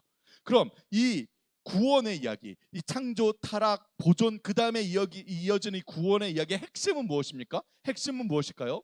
핵심은 바로 회복이에요. 회복. 세상을 죄로부터 회복시키시는 그 이야기라는 거예요. 만물에 깃들어 있는 왜곡된 방향을 돌이키시고 다시 바른 방향으로 돌리셔서 회복시켜 가시는 거예요. 많은 사람들이 구원을 단지 수직적, 내세적, 도피적으로만 이해해요. 수직적, 도피적, 내세적, 도피적. 이 세상은 죄로 철저하게 오염되었고 그렇게 아무런 소망도 희망도 없다고 여겨요. 이 세상은 죄 때문에 끝난 거예요. 이 세상은 결국 파괴되고 없어질 세상으로 여겨요. 우리가 바라는 바는 뭐예요? 그냥 그저 하늘에 계신 하나님께로 가는 거예요. 하늘에 계신 하나님께로 가는 것. 우리 육체는 썩어질 것이기에 아무 쓸모도 없다고 여겨요. 그저 우리 영혼만 구원받아서 저 내세로 가면 된다고 여기죠. 결국 이 세상은 없어질 것이기 때문에 이 세상에서 행하는 일들은요, 어떤 일들이 되죠? 여러분 영화 타이타닉 다 아시죠? 타이타닉이 침몰하고 있어요. 바다로 가라앉고 있는데 그 갑판 위에 의자를 정리하는 게 의미가 있습니까? 아무런 의미가 없죠. 왜? 아니 어차피 침몰할 뻔데 왜 갑판에 의자를 정리하고 있냐고요. 그죠? 우리가 이 세상에서 행하는 모든 일들도 그렇게 여기는 거예요. 어차피 멸망할, 가라앉고 있는 세상, 어차피 끝나면 끝나는데 못하러 갑판에 의자를 정리하고 있냐고요. 아무 쓰잘데기 없는, 의미 없는 일이라는 거예요. 이 세상의 우리 모든 일들은. 이 세상은 어쩔 수 없이 우리가 살아가지만 결국에는 도피해야 할 장소로 여기는 거예요. 여러분, 하지만 정말 성경에서 말하는 구원이 이런 건가요? 우리 육체는 열등하고 썩어질 것이고 영혼만이 영원히 남게 되는 겁니까? 이 땅은 결국 파괴되고 사라질 것이기에 아무런 의미가 없는 곳이고 그저 이 땅에서 우리는 잘 버티고 생존하다가 도피하여 하늘로 내세로 가면 되는 걸까요? 이 땅에서 행하는 모든 일들은 아무 쓸모없는 일이고 그저 영적인 일들만이 정말 중요한 일들입니까? 성경이 말하는 구원은요, 결코 이처럼 수직적이고 내세적이고 도피적이지 않아요. 우리는 언젠가 하늘로 올라갈 날만 바라는 것이 아니라 이 창조 세계가 새롭게 될 날을 기다리고 있는 거예요. 창조 세계가. 우리 영혼만 구원받아 내세로 가기를 바라는 것이 아니라 우리 육체를 포함하여 모든 창조 세계가 새롭게 회복될 날을 기다리는 거라는 거예요. 따라서 우리는 이 세상에서 도피하기만을 바라는 것이 아니라 이 땅을 회복시키시기를 바라는 거예요. 물론 우리가 개인적인 종말, 즉 죽음을 맞이하면 잠시 예수 그리스도께서 계시는 다시 예수 그리스도께서 이 땅에 오셔서 세계적 종말이 오기까지 이와 같은 곳에 있게 될 거예요. 이러한 곳을 성경은 낙원 혹은 하늘이라고 얘기합니다. 낙원 혹은 하늘이라고 얘기해요. 하지만 성경이 말하는 하나님 나라, 이 천국은 이와 같은 중간 단계가 아니라는 거예요. 중간 단계가 아니라는 거예요. 하나님 나라는 죽어서 가는 내세가 아니라 우리가 주기도문에서 뭐라고 기도하죠? 뭐라고 기도합니까? 나라가 임하옵시며, 네. 나라가 임하시오며 이곳에 임하기를 바라는 거예요. 우리 육체는 썩어지고 사라져버릴, 그래서 쓸모없는 육체가 아니라 여러분 예수님께서 다시 오실 때 부활할 육체예요. 여러분 사도신경 다 외우시죠? 사도신경에 우리 영이 다시 사는 것과 라고 외우십니까? 아니에요. 뭐라고 외우시죠? 뭐라고 고백하죠? 우리가? 우리 몸이 다시 사는 거. 우리 몸이 부활할 육체라고요. 끝나버릴 육체가 아니라. 여러분 이 세상은 도피해야 할 곳이 아니라 요한계시록에 뭐라고 합니까? 뭐라고 고백하죠? 마라나타, 아멘, 주 예수여 어서 오시옵소서 고백하지 않습니까? 네, 이 세상은 도피해야 할 곳이 아니라 예수 그리스도께서 다시 이 땅에 오시는 날 완전히 회복되고 새 하늘과 새 땅, 하나님 나라가 완성될 곳이라는 거예요. 완성될 곳. 따라서 하나님께서는 역사 속에 이러한 구원의 역사, 회복의 사역을 이어오셨어요. 아브라함을 부르시는 장면에서 여러분 아브라함 부르실 때 뭘 약속하시죠? 하나님이 세 가지 약속하세요. 별과 같이 많은 자손을 줄게. 내가 너에게 지시하는 땅으로 가라. 내가 너의 하나님이 될 것이다. 네가 너에게 복을 내리는 자는 너를 축복하는 자는 내가 복을 내리고 너를 저주하는 자는 저주를 할 것이다. 주권을 약속하세요. 여러분 땅, 영토, 주권 뭘 약속하신 거예요? 네? 나라를 약속하신 거예요. 무슨 나라? 하나님 나라. 여러분 나라의 3요소 우리 어디 사회 시간에 배우나요? 네. 국민 영토 주권이라고 하잖아요. 국민 영토 주권. 하나님이 아브라함을 부르시는 장면에서 세 가지 약속하신 게 그거예요. 국민 영토 주권. 하나님 나라를 약속하신 거예요. 이 장면에서부터 이스라엘 백성을 정말 그 하나님의 나라로 세우시고 그들로 그 삶의 모든 영역에서 다른 나라와 구별되게 하셔서 제사장 나라를 세우셨다고요. 제사장 나라를. 다른 나라들을 다 하나님께로 이끌어가는 제사장 나라로 세우신 거예요. 근데 실패했죠. 그 다음에 예수 그리스도께서 오셔서 직접 이 땅에 오셨어요. 이제 하나님 나라를 선포하셨어요. 예수님의 죽으심과 부활을 통해 그 나라의 백성을 회복시키셨죠. 그리고 성령을 보내시고 교회를 세우심으로 이 구원의 역사가 지금까지 이어져 온 거예요. 구원의 역사가. 그리고 최종적으로 예수님께서 다시 이 땅에 오시는 날 그 구원의 역사가 완성되는 거예요. 예수님께서 다시 이 땅에 오시는 날, 예수님께서 다시 오시는 날 만물이 회복되는 거예요. 예수님께서 다시 오시는 날 하나님 나라가 이 땅 가운데 완성되는 거예요. 이루어지는 거예요. 새 하늘과 새 땅이 이루어지는 거죠. 여러분 지금까지 이렇게 기독교 세계관이 무엇인지 우리가 창조, 타락, 보존, 회복, 완성 이 이야기를 통해 살펴보았습니다. 하나님께서 처음 하나님 보시기에 좋았던 이 세상은 선한 세상을 만드시고 하나님의 형상을 따라 이 사람을 만드셔서 이 땅 가운데 하나님 나라를 이루고자 하셨던 그 창조의 이야기, 하나님 형상을 갖고 하나님의 영광을 나타내는 하나님 나라를 세웠어야 되는 인간이 스스로를 하나님으로 자처하고 자기 왕국을 세우려고 한 타락의 이야기. 그럼에도 불구하고 하나님께서 이 세상을 끝내버리지 않고 지키시고 보존하신 이 보존의 이야기. 나아가 모든 만물을 회복시키셔서 하나님 나라를 이루시기에 그 나라의 왕이신 예수 그리스도께서 이 땅에 오시고 예수 그리스도가 십자가에서 죽으시고 부활하심으로 그 백성들을 불러주신 회복시키신 구원과 회복의 이야기. 결국 예수님께서 다시 이 땅에 오시는 날 새 하늘과 새 땅 하나님 나라를 완성하실 완성의 이야기까지. 이게 우리 기독교인들이 이 세상을 보는 관점이에요. 기독교 세계관이에요. 자, 그럼 과연 이 세계관을 갖고 우리는 어떻게 살아가야 할까요? 우리가 살아가는 삶은 어떤 의미와 가치가 있을까요? 우리가 잠깐 쉬었다가 우리 10분 정도 쉬었다가 지금 3시 15분이니까 25분까지 쉬었다가 그럼 우리가 어떻게 이 관점을 갖고 살아가는 삶이 무엇인지 우리가 함께 살펴보도록 하겠습니다. 긴 시간 수고 많으셨습니다. 네, 10분 후에 뵙겠습니다.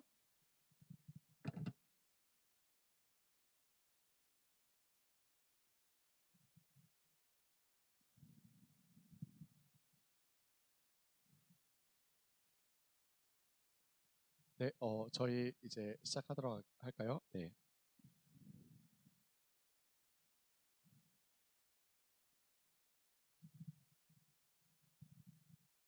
네.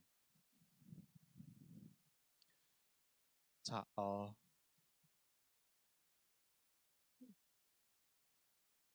이 파워포인트 좀 네네. 여기까지. 네, 맞습니다. 자, 우리가 지난 시간까지 이렇게 성경적 세계관, 우리 기독교인들이 이 세상을 어떻게 봐야 되는지, 이 창조, 타락, 보존, 회복, 완성 이 5가지 이야기들을 통해 살펴보았습니다.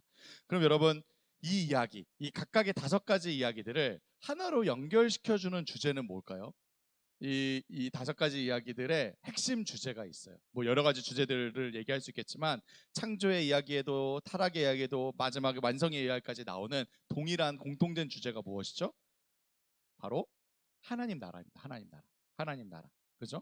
구약 39권, 신약 27권, 성경 전체 66권을 하나로 이어주는 여러 신학 주제들이 있어요. 뭐 언약도 있고 여러 가지 주제들이 있지만 그 중에서 가장 주제 중에 하나를 꼽으라면 바로 하나님 나라예요. 하나님 나라. 하나님 나라가 너무 중요한 주제이기 때문에 하나님 나라와 관련된 책들도 많고 여러 이제 설교에서도 자주 이제 이야기를 합니다. 근데 의외로 정말 많은 이들이 하나님 나라 이 천국에 대해서 오해를 할 때가 많이 있어요. 오해를 할 때가. 많은 사람들이 하나님 나라가 마치 저 푸른 하늘 어느 너머 저 모퉁이에 있는 우주의 한 모퉁이에 있는 그런 이승 혹은 내세라고 이해를 하는 거예요. 하나님 나라가 우리가 죽으면 가는 어떤 막연한 장소라고 이렇게 생각을 하곤 합니다. 아까 얘기했듯이 개인적인, 미래적인, 도피적인 이런 구원관을 가지고 있으면 이와 같이 오해를 하게 돼요. 하나님 나라를 이 세상과 아무 상관없는 내세라고 생각을 하는 거예요. 그럼 세상은 어떤 세상이라고요? 아까 얘기했죠? 하나님 나라가 세상과 완전히 다른 어떤 파라다이스 혹은 내세라면 세상은 어떤 세상이죠? 죄로 가득하고 멸망해버릴 세상인 거죠. 우리 인생은 어떻게든 이 세상 속에서 버티고 잘 버티다가 이 하늘로 내세로 가면 된다라고 생각을 해요. 이 땅에서 우리가 해야 할 유일한 일은, 우리의 사명은 이 망해가는 세상, 이 난파한 배와 같은 이 세상에서 구명보트를 타고 다니면서 더 많은 사람들을 거기 건져내는 것, 이것만이 전부가 되는 거죠. 그렇죠? 하지만 성경은 하나님 나라 혹은 천국을 이처럼 어떤 장소로, 어떤 내세로 이야기하지 않습니다. 성경에서 말하는 하나님 나라의 핵심은 바로 하나님의 주권이에요. 하나님의 주권. 하나님의 주권. 그 나라의 왕이신 하나님이 인정되고 그 하나님의 말씀을 따라서 모든 일들이 행해지며 하나님의 기쁨과 영광을 높이는 모든 곳이 하나님 나라가 되는 거예요. 하나님께서 처음 만드신 세상이 그러했죠. 이 창조 때 하나님께서 처음 만드신 세상, 동산 중앙에 있었던 이 선악과가 바로 그 하나님의 이 주권, 하나님의 주권을 상징하는 축복의 나무라고 했습니다. 하나님이 하나님으로 계시고 인간과 온 만물이 그 하나님 안에서 안식하며 행하는 모든 활동을 통해 하나님의 기쁨과 영광을 드러내고 있음을 나타내는, 상징하는 그런 나무였죠. 죄는 바로 그 주권을 찬탈해버린 사건이었어요. 하나님 대신 내가 왕, 내가 주인, 내가 하나님이 되는 거죠. 아담과 하와가 하나님과의 질서와 관계를 상징하는 이 선악과를 따 먹음으로 스스로를 하나님으로 자처했어요. 그렇죠? 그래서 하나님 뜻대로가 아니라 내 뜻대로, 하나님을 위해서가 아니라 나를 위해, 내 나라를 세우기 위해 살아가려 한 것이죠. 그것이 죄라고 했죠. 그리고 그 죄가 이 땅 가운데 하나님 나라를 세우고자 하는 그 하나님의 뜻을, 계획을 망쳐버린 거죠. 만물이 하나님의 영광을 드러내며 하나님과 바른 관계와 질서 속에서 하나님 나라를 이루었어야 하는데, 인간의 타락으로 도리어 만물이 죄 가운데 온갖 질서와 혼란한 가운데 신음하고 있다, 탄식하고 있다라고 했죠. 그리고 지금도 이처럼 하나님이 아닌 각자 자기 자신이 하나님 왕 주인이 되어서 여전히 자기의 왕국들을 세워가는 이 죄의 나라가 펼쳐지고 있는 거죠. 하지만 아까 전에도 살펴봤듯이 구약과 신약 전체를 통해서 우리가 확인하는 것은 하나님께서는 그 나라, 그 하나님 나라를 이 땅 가운데 이루고자 하는 하나님의 비전, 하나님의 계획을 한 번도 포기하지 않으셨다는 거예요. 포기하지 않으셨다는 거예요. 특히 죄를 꺾고 다시 그 하나님 나라를 선포하고 이루시기 위해 누가 오셨다고요? 예수 그리스도께서 오신 거예요. 하나님이신 그분이 직접 이 땅 가운데 오신 거예요. 그 나라의 왕이신 예수 그리스도께서 이 땅에 오심으로 여기 하나님 나라임을 선포하신 거죠. 하나님이신 예수 그리스도께서 사람들의 죄를 대신해서 직접 제물이 되셔서 죽으시고 부활하심으로 그 나라의 백성들을 죄로부터 회복시키시고 하나님의 백성으로 부르셨어요. 회복시키셨어요. 특히 예수 그리스도께서 이 땅의 모든 형태의 악의 결과들이죠. 고통과 질병과 죽음과 귀신 들림과 부도덕과 이 사랑이 없는 독선적인 바리새인들의 의와 계급의 특권, 이런 모든 불의함들을 다 깨고 부수고 전면적인 공격을 가하심으로 그 나라의 주권을 회복시키셨어요. 여러분, 다시 그 나라의 왕이신 예수님께서 이 땅에 오셨어요. 땅을 회복시키신 거죠. 예수님께서 죽으시고 부활하심으로 그 백성들을 회복시키셨어요. 백성들을 회복시키셨습니다. 이 모든 형태의 악의 결과들의 이 공격을, 그러니까 기적을 일으키신 거죠. 귀신을 쫓아내시고 굶주린 사람들을 먹이시고 또 이 눈먼 자들을 보게 하시고 이 모든 질병과 이 모든 것들을 이렇게 기적을 일으켜서 치유하심으로 주권을 회복시키신 거예요. 여러분, 예수님께서 오셔서 무엇을 하신 것입니까? 하나님 나라를 회복하신 거예요. 하나님 나라를 시작하신 거예요. 여러분, 그리고 그 나라를 계속해서 이 땅 가운데 이루어가는 그 선교적 사명을 그 나라의 백성들에게 맡기셨어요. 바로 우리죠, 우리. 여러분, 요한복음 20장 21절에 뭐라고 합니까? 예수님께서 뭐라고 얘기하시죠? 다 같이 한번 읽어볼까요? 시작. 나를 보낸 것 같이 나도 너희를 보내노라. 네, 예수님이 왜 오셨다고요? 하나님의 나라와 임재를 회복하시기 위해 오신 예수님께서 이 땅에 오신 것처럼 우리를, 이 그리스도의 제자들인 우리를, 하나님의 백성들을 어떻게 해요? 세상 가운데 보내노라. 하나님 나라와 임재와 이 회복을 위해 세상 가운데 보내신 거예요, 우리를. 또 마태복음 28장 18, 20절, 우리 너무나도 잘 아는 말씀이죠. 대위임 명령, 더 그레이트 커미션이라고 하죠. 그죠? 이 뭐라고 합니까? 우리 다 같이 한번 읽어볼까요? 시작. 하늘과 땅에 내게 주셨으니 그러므로 너희는 가서 모든 민족을 제자로 삼아 아버지와 아들과 성령의 이름으로 세례를 베풀고 내가 너에게 분부한 모든 것을 가르쳐 지키게 하라. 볼지어다 내가 세상 끝날까지 너희와 항상 함께 있으리라. 네, 종종 이 말씀을 그저 전도와 선교만을 위한 말씀으로 이해를 합니다. 물론 그렇습니다. 땅끝까지 가서 모든 민족을 그리스도의 제자로 삼아야 해요. 세례를 베풀고 그들에게 복음을 전하고 그리스도의 제자로 삼아야 합니다. 하지만 그 다음에 나오는 내가 너희에게 분부한 모든 것을 가르쳐 지키게 하라를 우리가 절대로 간과해서는 안 돼요. 내가 너희에게 분부한 모든 것을 가르쳐 지키게 하라. 여러분, 예수님께서 제자들에게 끊임없이 무엇을 가르치셨습니까? 뭘 가르치셨죠? 예수님께서 수많은 기적과 비유와 가르침들을 통해서 끊임없이 제자들에게 가르치신 것이 무엇이었어요? 하나님 나라였어요. 하나님 나라. 천국 복음이에요. 여러분, 예수님이 마태복음 4장의 첫 메시지예요. 첫 메시지가 뭐였어요? 예수님께서 처음 말씀하신 그 메시지가 뭐였어요? 회개하라, 천국이 가까이 왔느니라. 처음부터 하나님 나라였어요. 그리고 예수님께서 가르치신 모든 비유들, 무슨 비유들이라고 합니까? 우리가 천국 비유예요. 천국 비유. 천국 백성의 삶을 끊임없이 가르치셨다고요. 사람들을 불러야 합니다. 우리가 그들에게 가서 세례를 베풀고 그들을 그리스도의 제자로 삼아야 해요. 하지만 이 말은 그저 그들을 이 난파한 세상과 같은 이 배에서 건져내라는 것이 아니에요. 그들을 그저 구원해서 천국으로 내세로 보내라는 것이 아니에요. 예수님께서 가르치셨던 대로 그 하나님 나라 백성의 삶을 가르쳐 지키게 해야 되는 거예요. 가르쳐 지키게. 그래서 이 땅에 이 하나님 나라를 구현해내도록, 이 땅에 하나님 나라를 이루어가도록 하라는 거죠. 각자 자기 자신을 왕으로 주인으로 하나님을 여기고 자기 생각과 느낌과 자기 판단을 따라서 자기를 위해 살아왔던 그들을 각자 자기 나라, 그 죄의 나라를 펼쳐갔던 그들을 다시 하나님의 백성으로 불러내요. 하나님의 하나님의 백성, 하나님의 종으로 삼아 하나님을 하나님으로 그들의 왕으로 주인으로 고백하도록 해야 된다는 거예요. 다시 하나님의 말씀을 따라 살아가도록 해야 된다는 거죠. 다시 하나님의 영광과 기쁨을 위해 살아가게 해야 된다는 거예요.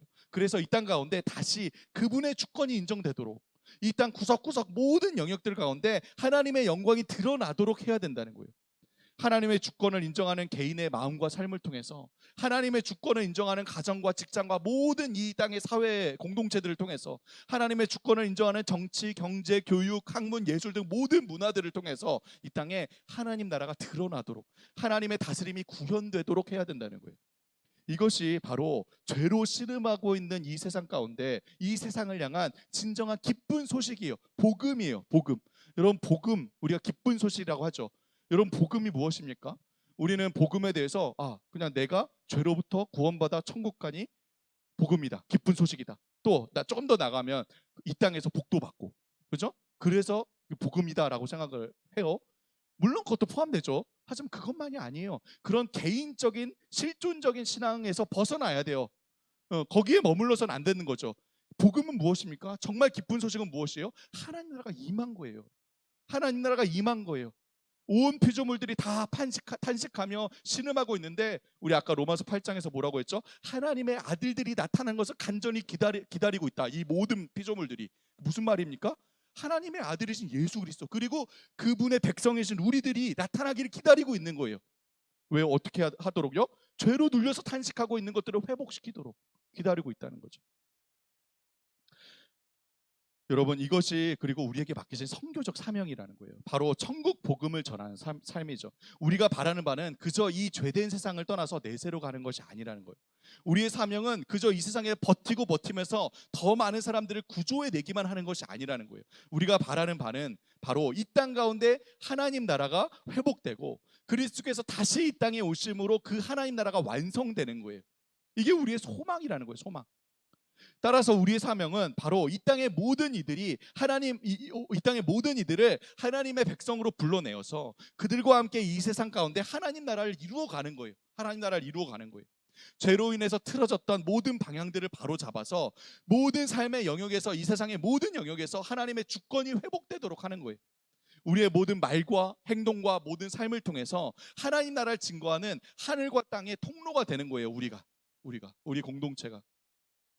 이거를 이렇게 증거하는 하늘과 땅의 통로가 되는 거예요. 그렇다면 어떻게 하면 이 세상 속에서 이처럼 하나님 나라 백성으로 우리가 살아가며 하나님 나라를 증거하고 이루어갈 수 있을까요? 어떻게 이 세상의 이야기 속에 속해서 살아가는 이 세상 속에서 하나님의 이야기에 속해서 살아가는 우리 하나님 나라 백성이들이 세상으로부터 완전하게 격리되지 않으면서도 세상과는 구별되고, 세상과 완전히 동화되지는 않으면서도 세상 속에 적응하며 영향을 끼치며 살 수 있을까요?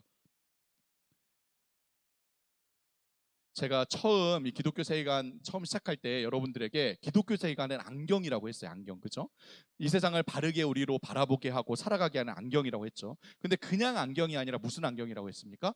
복합 렌즈를 가진 안경이라고 했어요. 복합 렌즈를 가진 안경이다. 네.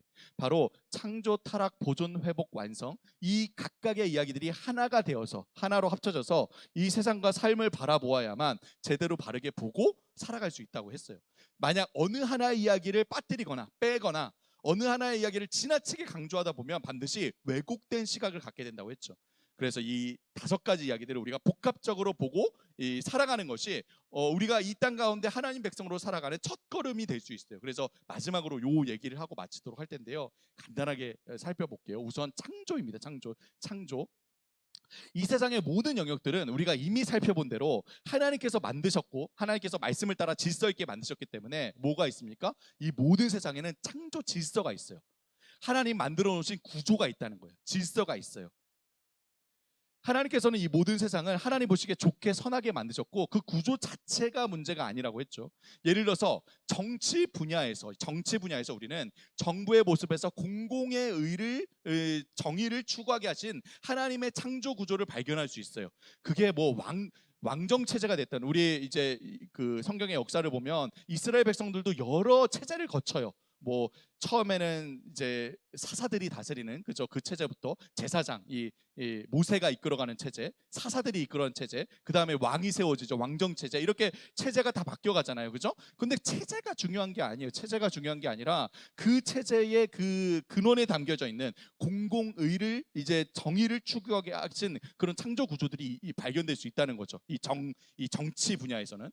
또 경제 분야에서는 우리로 기업으로 하여금 세상의 이 모든 자원들을 청지기적 자세로 이제 효율적으로 분배하도록 하신 하나님의 창조 구조를 볼 수 있어요. 또 각 학문의 분야에도 우리가 예수님을 모르는 학자들이라도 예수님을 믿지 않는 학자들이라도 그들의 학문적 성과에 이 세상을 잘 정교하게 관찰해 놓은 하나님의 창조 질서들을 발견할 수 있어요.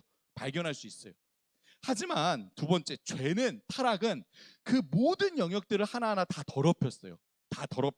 죄는 그 모든 영역들에 영향을 끼치며 그 방향이 하나님과 그리스도를 대적하는 방향으로 드러나도록 만들었어요. 예를 들어서 정치 체제에서는 이데올로기라고 하죠. 우리가 자유주의 혹은 사회주의 이데올로기를 하죠. 이 자유주의라는 이 가치가 이 이데올로기가 되어버리면 하나님의 설계를 타락시켜서 하나님의 뜻을 대적하는 방향으로 드러나는 거예요.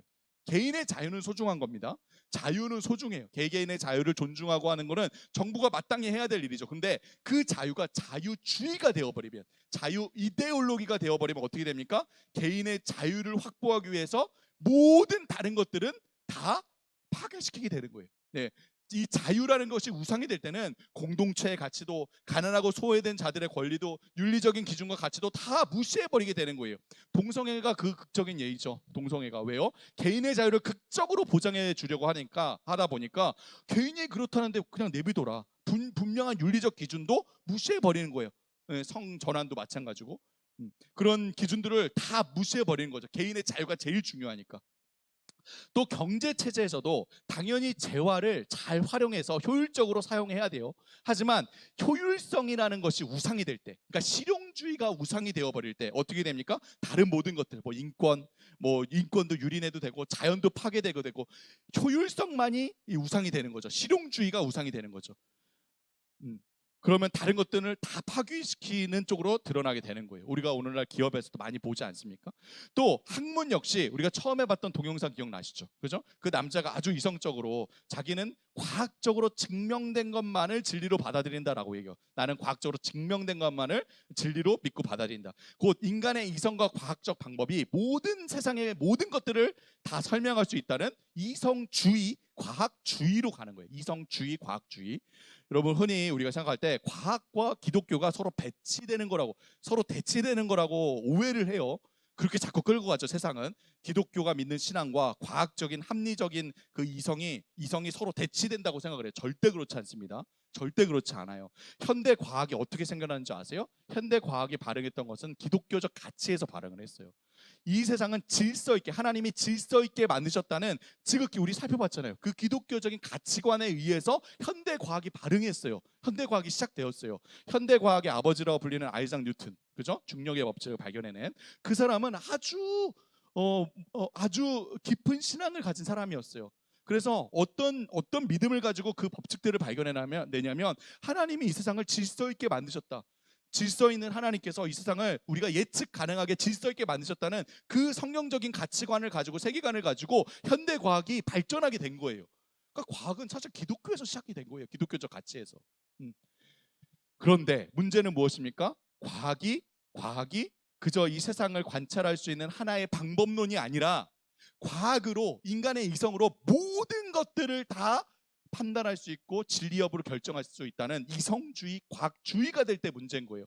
여러분, 뉴턴은 이렇게 얘기했습니다. 네. 네. 이렇게 얘기해요. 뉴턴은 이렇게 얘기해요. 나는 단지 해변에서 놀고 있는 소년과 같다. 때로 자갈이나 예쁜 조개 껍질을 발견하고는 즐거워하는 소년이다. 그러나 거대한 진실의 바다는 내 앞에 아직 발견되지 않은 채 펼쳐져 있다. 얼마나 겸손한 고백입니까? 예? 그러니까 자신이 그 믿음과 신념을 가지고 세상이 질서 있게 지어졌다는 중력의 법칙을 발견하지만 얼마나 겸손한 고백이에요. 내가 아는 것은 단지 이 해변에 있는 작은 조육대를 발견한 거다. 그러고서 기뻐하고 있다. 하지만 내 앞에는 아직 밝혀지지 않은 거대한 진실의 바다가 놓여져 있다. 여러분, 과학이 모든 것을 밝혀낼 수 있다는 과학주의로 갈 때 문제가 되는 거예요. 여러분, 그러면 정말 이 세상의 모든 것들을 우리가 과학과 이성으로 다 밝혀낼 수 있습니까? 절대로 그렇지 않습니다. 예를 들어서 그들이 주장하는 과학이 성립하기 위해서는 수학적이고 논리적인 법칙들이 필요해요.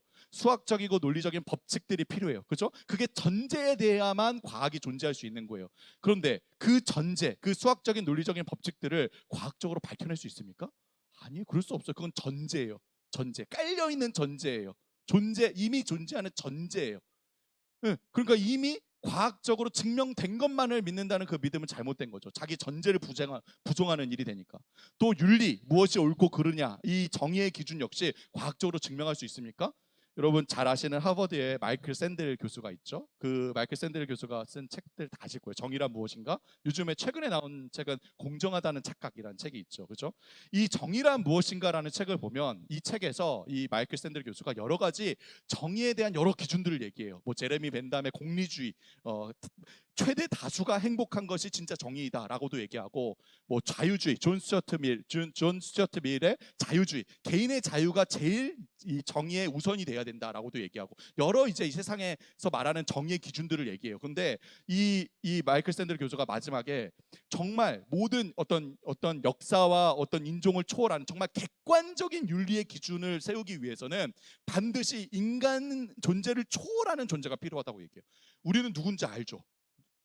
그죠? 누구예요? 하나님. 그죠? 하나님이 존재해야만 윤리적인 객관적인 그 기준을 마련할 수 있다는 거예요. 인간 사이에서는 절대로 객관적인 윤리의 기준을 만들 수가 없다는 거예요. 저는 마이클 샌델 교수가 신앙이 있는지 없는지 모르겠어요. 기독교인지 아닌지 모르겠지만 정말 정직한 학자라고 생각해요. 그렇게 결론을 내리는 것을. 윤리적인 기준은요, 하나님이 존재하지 않으면 존재할 수 없어요. 다 상대적인 것이지. 그게 정의란 무엇인가에서 나오는 결론이에요. 그러니까 윤리적인 기준 역시 하나님만이 세울 수 있다는 거, 과학적으로 밝혀낼 수 있다는 게 아닌 거예요.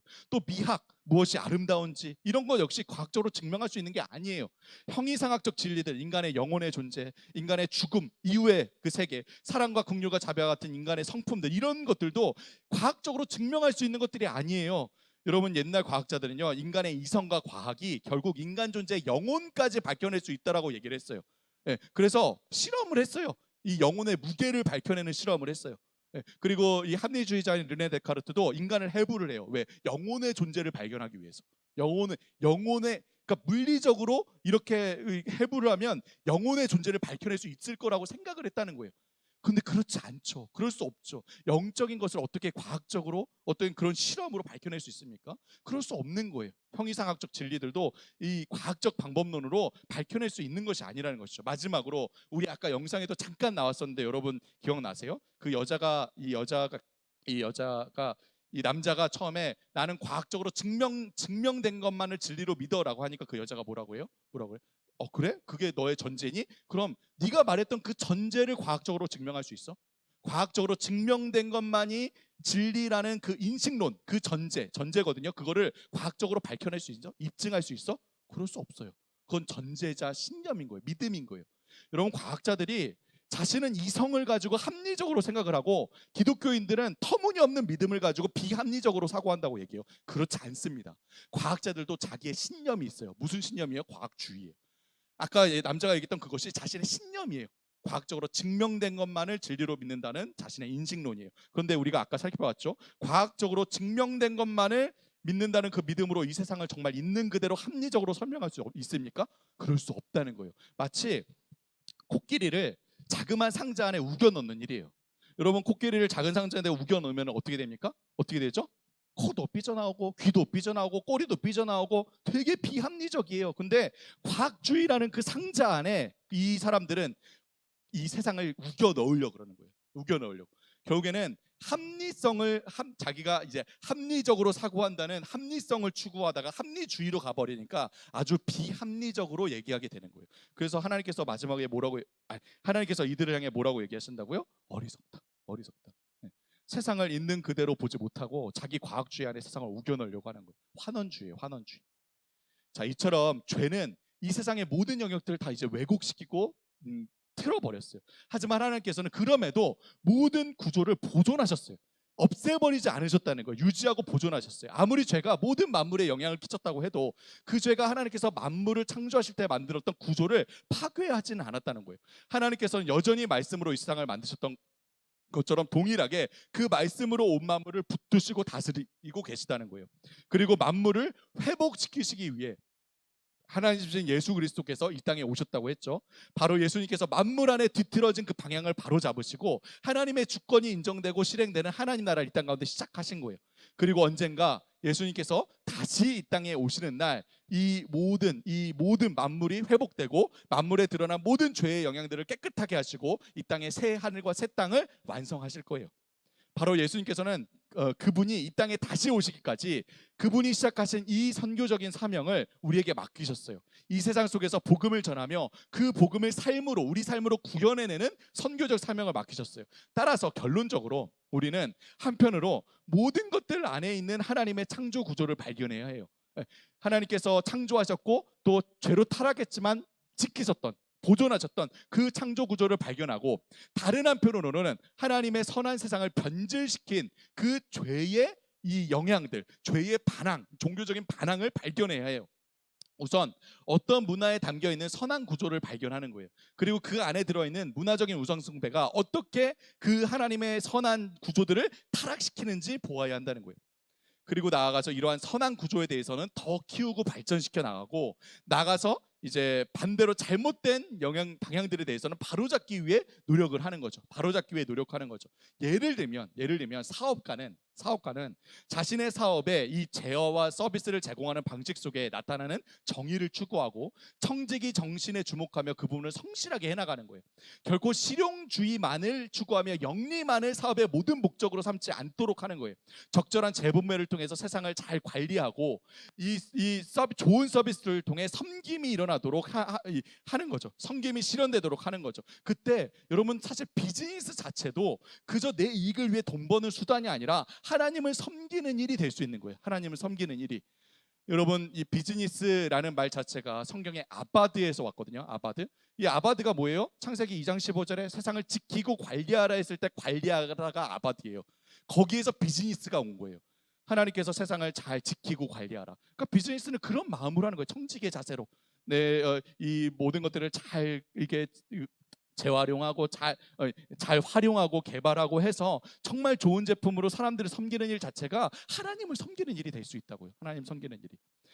또 세속 대학에서 연구하는 우리 학생들, 청년들, 이제 대학에서 다 공부를 할 때에 여러분, 우리가 자기 전공 분야에 진정한 통찰들이 있어요. 여러분, 이 세상의 학문들은 정말 아주 치열하게 리서치를 해요. 여러분도 그렇게 하셔야 돼요. 여러분도 정말 치밀하게 아주 정교하게 리서치를 하셔야 돼요. 연구를 하시는 거죠. 그런데 문제는 뭐냐면 관찰은 너무 잘해. 관찰은 너무 잘해요. 근데 과학은, 학문은 관찰로 끝나지 않습니다. 그저 관찰하는 것으로 끝나지 않고요. 관찰한 다음에 반드시 무엇이 들어가냐면 그 관찰한 바를 해석하고 그 원인을 규명하는 쪽으로 가요. 그래야 과학이, 그래야 학문이 이루어지는 거예요. 관찰만 하면 소용이 없다는 거죠. 그런데 문제는 관찰에는 문제가 없어요. 관찰은 잘해요. 근데 어디서 문제가 생기냐면 항상 그것을 해석하고 그 원인을 규명하려고 할 때 자신의 전제가 발동을 해요. 자신이 갖고 있는 전제가 여기에 영향을 끼쳐요. 그래서 왜곡된 눈을 가지고 있기 때문에, 세상을 왜곡된 눈으로 보기 때문에 잘못된 해석을 하게 돼요. 예를 들면 제가 교육학이죠. 그러니까 교육학에서도 인간이라는 존재를 하나님의 형상을 가진 온전한 존재로 보지 않고 그저 동물과 다름없는, 혹은 그저 자극과 반응으로 인해서 주어지는 그런 행동주의, 스키너가 말하는 행동주의로 갈 때 인간의 모든 행동을 잘못 해석하는 거예요. 인간의 행동을 분명 모든 것엔 다 원인이 있을 거다. 원인이 있을 거다. 그 원인을 자꾸 규명하려고 하고, 그리고 그것대로 맞춰서 자극을 하면 동일한 결과가 기계를 찍어내듯이 있을 수 있다라고 여기는 거예요. 이건 잘못된 해석인 거죠. 그러니까 그 사람을 임상으로 해서 심리적으로 잘 분석을 하는 건 할 수 있겠지만 그것을 해석하려고 할 때는 전제가 발동하는 거예요. 그 전제에 있어서 틀어져요. 자꾸 그 부분을 발견할 수 있어야 돼요. 우리 청년들이. 예. 그것이 어떻게 그들이 학문을 하면서 자신의 형이상학적인 전제들로 학문적인 관찰들을 틀어버리는지, 그것들을 발견할 수 있어야 돼요. 자, 정치인들도 공공의 정의가 법적으로 잘 구현되는 부분들은 잘 드러내면서도 세상의 분명한 불공정과 불의한 일들에 대해서는 바로잡고 악이 창궐하지 못하도록 하는 거예요. 이렇게 각각 자기가 하나님께서 이 맡기신 그 소명, 그 자리에서 그 각자 하나님의 뜻이 실현되어 가도록, 하나님 나라가 회복되도록 하는 거예요. 자, 여러분 오랜 시간 수고 많으셨습니다. 거의 2시간 가까이 이렇게 했는데, 지금까지 비록 이렇게 짧은 시간 여러분들과 그래도 기독교 세계관에 대해서 가장 기본적인 내용들을 함께 살펴보았어요. 우리는 반드시 이 성경적 세계관이 우리 다음 세대들의 아이들의 이 마음에도 담기도록 해야 돼요. 그래서 아이들이 앞으로 살아갈 그들의 평생의 삶 동안 그들의 삶의 모든 그 영역 속에서 자신을 하나님께서 불러주신 그 소명의 자리, 그 자리에서 공부든 여가든 직업이든 일이든 그들이 이룰 가정이든 모든 영역을 통해 하나님 나라를 아름답게 증거해가는 아이들로 세워가야 해요. 이 일은 결코 지금처럼 이렇게 한두 시간 세미나 한다고 되는 일은 절대로 아니에요. 그렇게 할 수가 없고요. 바로 이러한 동일한 믿음, 동일한 전제, 동일한 세계관을 갖고 각자의 자리에서 하나님을 이루어가는 공동체가 있을 때 그 공동체 안에서 그 세계관이 우리 아이들의 마음에 담기는 거예요. 하나님은 내가 어떻게 사는지와는 아무 상관없고 내가 필요할 때 기도하면 잠시 잠깐 도와주는 분일 뿐이야, 이런 지극히 자기중심적인 신앙이 아니라 정말 하나님이 우리 왕이시고 주인이시고 우리는 하나님의 뜻을 따라 하나님 나라를 세워가는 자들이라는 이 사실을 공동체를 통해서 배우는 거예요. 그렇게 살아가는 공동체를 통해서. 기독교는 그저 종교 생활을 위한 그런 활동이고, 이 기독교를 가지고 절대로 이 공적인 자리에, 사적인 기독교 신앙을 공적인 자리에 끌고 오지 말라고 하는 이 세상의 거짓말에 대해서 아니다. 아브라함 카이퍼가 얘기했던 것처럼 기독교는 삶의 종합적인 체계다라는 믿음을 정말 자기 삶으로 구현해내는 공동체를 통해 다음 세대에게 이 진리가 전해지는 거예요. 여러분, 우리 청주 주님의 교회가 그런 공동체가 되기를 축복합니다. 아멘이십니까? 네. 아멘이 아니세요? 네. 그런 공동체가 되기를 축복합니다. 여러분들이 살아가는 여러분들이 말씀을 따라 살아가는 여러분의 삶과 가르침과 인격을 통해서 하나님 나라가 아름답게 증거되어 갈 거예요. 하나님의 말씀이 그저 우리의 지식으로만 남는 것이 아니라 우리의 인격이 되어서 우리가 생각하고 말하고 결정하고 살아가는 우리의 전 삶을 통해서 하나님 나라가 아름답게 드러나 가는 거예요. 여러분, 이게 계란으로 바위치기 같은 일 같죠? 나는 너무나 부족하고 이 세상은 너무 악하고 너무 이 계란으로 바위치기 같아요. 나 자신을 볼 때, 연약한 나를 볼 때, 이 악한 세상을 볼 때 아무 소망이 없어 보여요. 하지만 그렇지 않아요. 하나님은 살아계세요. 믿으십니까? 하나님은 살아계시고요, 정말 신실하게 하나님 앞에 한 걸음 한 걸음 살아가는 그 사람을 통해서 이 세상을 바꾸어 가세요. 여러분, 마지막으로 제임스 데이비슨 헌터라는 사람이 쓴 기독교는 세상을 어떻게 변화시키는가라는 책이 있어요. 그 책을 보면 정말 우리 기독교인들이 세상을 엄청나게 많이 변화시켜 왔다고 얘기를 해요. 근데 그 변화는 기독교인들이 막 막 의식을 가지고 야 우리가 세상을 바꿔보자라고 막 운동을 일으키고 막 힘을 써서 된 일이 아니라고 해요. 그럼 어떻게 하나님께서 이 세상을 바꿔오셨느냐? 바로 하루하루 신실하게 하나님 앞에 살아가는 그 한 사람의 신실한 삶을 통해서 세상을 바꿔오셨다는 거예요. 여러분, 하나님은 살아계시기 때문에 분명히 일하세요. 우리가 부족해도 연약해도 이 세상이 아무리 약해도 우리가 신실한 현존으로 하나님 앞에 한 걸음 한 걸음 살아갈 때에 하나님께서 반드시 일하세요. 하나님께서 반드시 우리 다음 세대들을 일으키실 것이고 반드시 우리 청주 주님의 교회를 통해서 일하실 줄 믿습니다. 여러분, 소망을 잃지 마세요. 여러분이 마음을 담아 한 영혼 한 영혼을 가르치시는 그 가르침 한마디가 아이들의 마음에 떨어지는 하나의 씨앗이 되는 거예요. 그 하나의 미랄이 아주 보잘것없어 보이지만 이게 과연 어떻게 열매를 맺을까 모르지만 그 미랄이 자라나면 어떻게 된다고요? 온 세들이 깃들어서 품을 수 있는 나무가 된다고요. 겨자씨 한 알이. 여러분의 가르침이 그러한 가르침이 될 거예요. 여러분의 삶이 그러한 우리 아이들에게 귀한 공동체를 마련해 줄 거예요. 우리 청주 주님의 교회가 그런 공동체 되기를 정말 축복하고 기도하겠습니다. 함께 기도하겠습니다. 살아계신 하나님, 정말 감사합니다. 하나님, 오늘 하루 우리 귀한 주님의 교회 성도들과 다음 세대를 향한 하나님의 꿈과 마음을 또 나누었습니다. 어려운 시대 속에서 정말 한 영혼 한 영혼을 사랑하는 마음으로 애쓰고 수고하는 우리 선생님들, 주님께서 다 하시오니 하늘의 미랄이 땅에 떨어져 많은 열매를 맺듯 우리의 수고와 열심을 통해 선한 열매들을 다음 세대의 마음과 삶 가운데 거두어 주옵소서. 우리 주님의 교회가 세대가 세대를 이어 하나님의 눈으로 세상을 바라보고 믿는 대로 살아가며 모든 그 삶의 영역 속에서 하나님 나라를 이루어가는 귀한 교회 되도록 역사하여 주옵소서. 살아계신 예수 그리스도의 이름으로 감사드리며 기도합니다. 아멘.